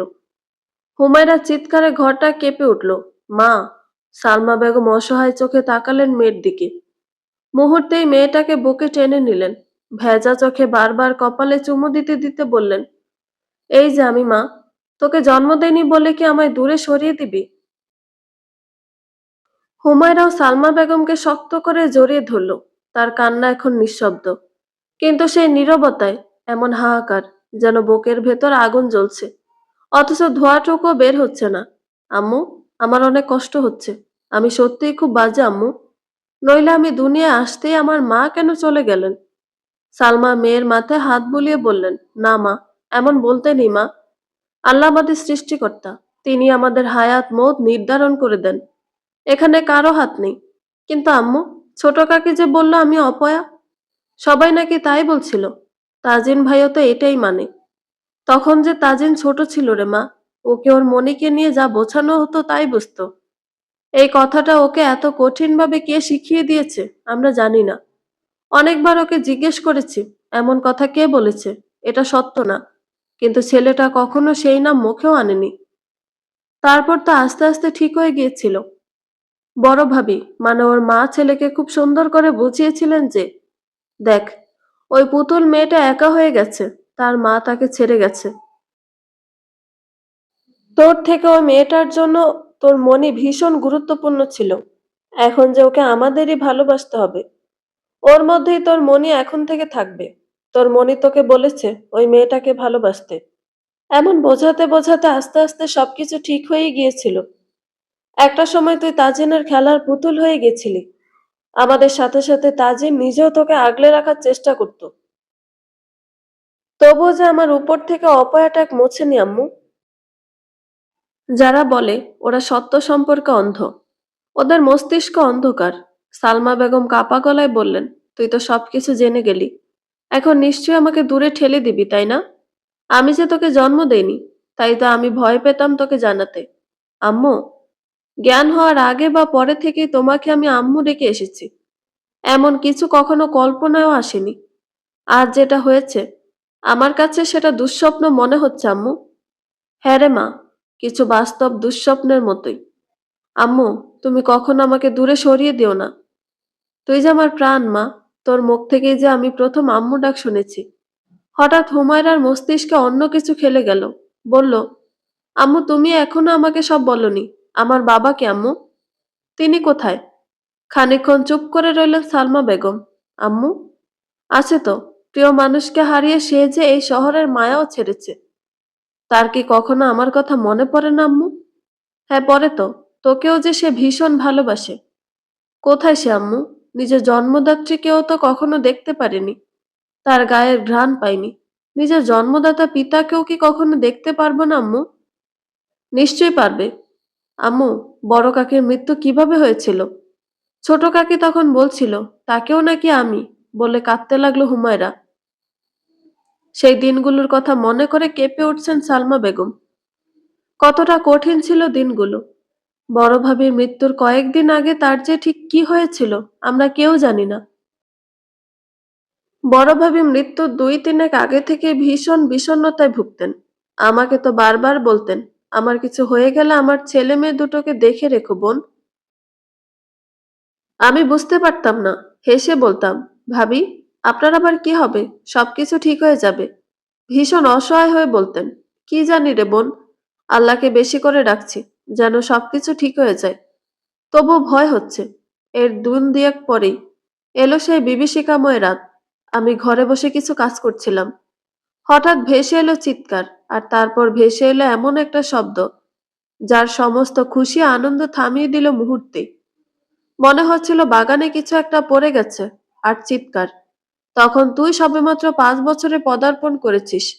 আমি দিক বেদিক হারিয়ে দৌড়ে গেলাম বাইরে। গিয়ে যা দেখলাম তাতে আমার পা জোড়া থেমে গেল। বড় ভাবি রক্তাক্ত অবস্থায় পড়ে আছে। মনে হচ্ছিল খুব কষ্টে শ্বাস নিচ্ছে। উপরে তাকিয়ে দেখলাম তুই একদম রেলিং এর পাশে দাঁড়িয়ে চিৎকার করে ডাকছিস, মনি মনি করে, আর কাঁদছিস। ভাবির কাছে গিয়ে বারবার ডাকছিলাম। দিনটা ছিল শুক্রবার, তাই ঘরের মধ্যে থেকে সবাই বেরিয়ে এলো। বাড়িতে সেদিন সবাই ছিল। বড় ভাইজান পাগলের মতো করছিলেন। তোর আব্বু তাড়াতাড়ি অ্যাম্বুলেন্স খবর দিল। বড় ভাইজান এতটাই দিশেহারা হয়েছিলেন যে নিজের হাত দিয়ে তাড়াতাড়ি রক্তগুলো মুছছিল। আমি দিশেহারা হয়ে বারবার বলছিলাম, ভাবি, এটা কি করে হলো? কি করে পড়ে গেলে তুমি? ভাবির হুঁশ তখনও আছে। সে অনেক কষ্টে বলছিল, আমার সময় বোধহয় শেষ। আমি চলে গেলে আমার ছেলেটা পাগল হয়ে যাবে। ও তাজিনের বাবা, আপনি ওকে দেখে রাখবেন। আমার ছেলেটা কোনো কষ্ট পেতে দিবেন না। আর ওই মাহারা মেয়েটাকেও না। সালমা, বোন আমার, আমার ছেলে মেয়ে দুইটাকে দেখে রেখো। ব্যাস, আর কিছু বলেনি ভাবি। হাসপাতালে নিয়ে গেলে তাকে মৃত ঘোষণা করা হয়। আয়েশা সেদিন বারবার বলছিল আর কাঁদছিল। সামনে দাঁড়িয়ে থেকে মৃত্যু দেখলাম, কিছু করতে পারলাম না। তোকে ইশারা করে বলছিল এই অপয়া মেয়েটা সব শেষ করে দিল। আয়েশা নিজের চোখে নাকি দেখেছিল তুই তোর মনিকে ধাক্কা দিয়েছিলি। সে সবেমাত্র ছাদের দরজা দিয়ে পা ভেতরে রাখবে, তখনই নাকি এ অঘটন ঘটে যায়। মনি? হ্যাঁ, তাকে কিন্তু তুই মনি বলে ডাকতি। আয়েশার এই কান্নাটা আমরা বহু কষ্টে আমাদের বাড়ির ৪ দেয়ালের মধ্যে বন্ধ করে দিলাম। এই কথা বাইরের জগতে জানতে দিলাম না। মানুষটা তোকে ভীষণ ভালোবাসতো, আর তুইও তাকে। তুই তাকে ধাক্কা দিয়ে ফেলে দিবি, এটা আমরা বিশ্বাস করতে পারিনি। সবকিছু একটা দুর্ঘটনা ছিল, তবে তাজিন তা মানতে পারেনি। তাজিন আবারও সে আগের মতো পাগল হয়ে গেল। কারো সঙ্গে কোনো কথা বলতো না। শুধু তোকে দেখলেই ও তোকে মারার জন্য তেড়ে আসতো। আস্তে আস্তে ওর অবস্থা খুব খারাপ হয়ে যাচ্ছিল। ডাক্তারের পরামর্শ নিলে জানান ও মানসিক সমস্যায় ভুগছে। ও যা পছন্দ করে না তা থেকে ওকে দূরে রাখতে, ওকে ওর মতো করে ভালোবেসে আগলে রাখতে। এরপরে বহু কষ্ট করে তোকে ৩টা বছর আমার কাছে রেখেছিলাম। এতে করে তাজিনের হয়তো যত্নে খানিকটা খামতি থেকে যেত, যা ওর অসুস্থতা কমতে দিচ্ছিল না। তাই বুকে পাথর চেপে তোর ভালোর কথা ভেবে সবাই মিলে সিদ্ধান্ত নিয়ে তোকে দূরে পাঠিয়ে দিলাম। তাজিনকে বুকে আঁকড়ে ধরলাম। বন্ধুরা, গল্পটি ভালো লেগে থাকলে একটা লাইক করে দিবেন, এবং গল্প সম্পর্কে কোনো মতামত জানানোর থাকলে কমেন্ট করতে পারেন। গল্পের বাকি অংশ শোনার জন্য চ্যানেলটি সাবস্ক্রাইব করে পাশেই থাকবেন। ধন্যবাদ সবাইকে। ভালো থাকবেন।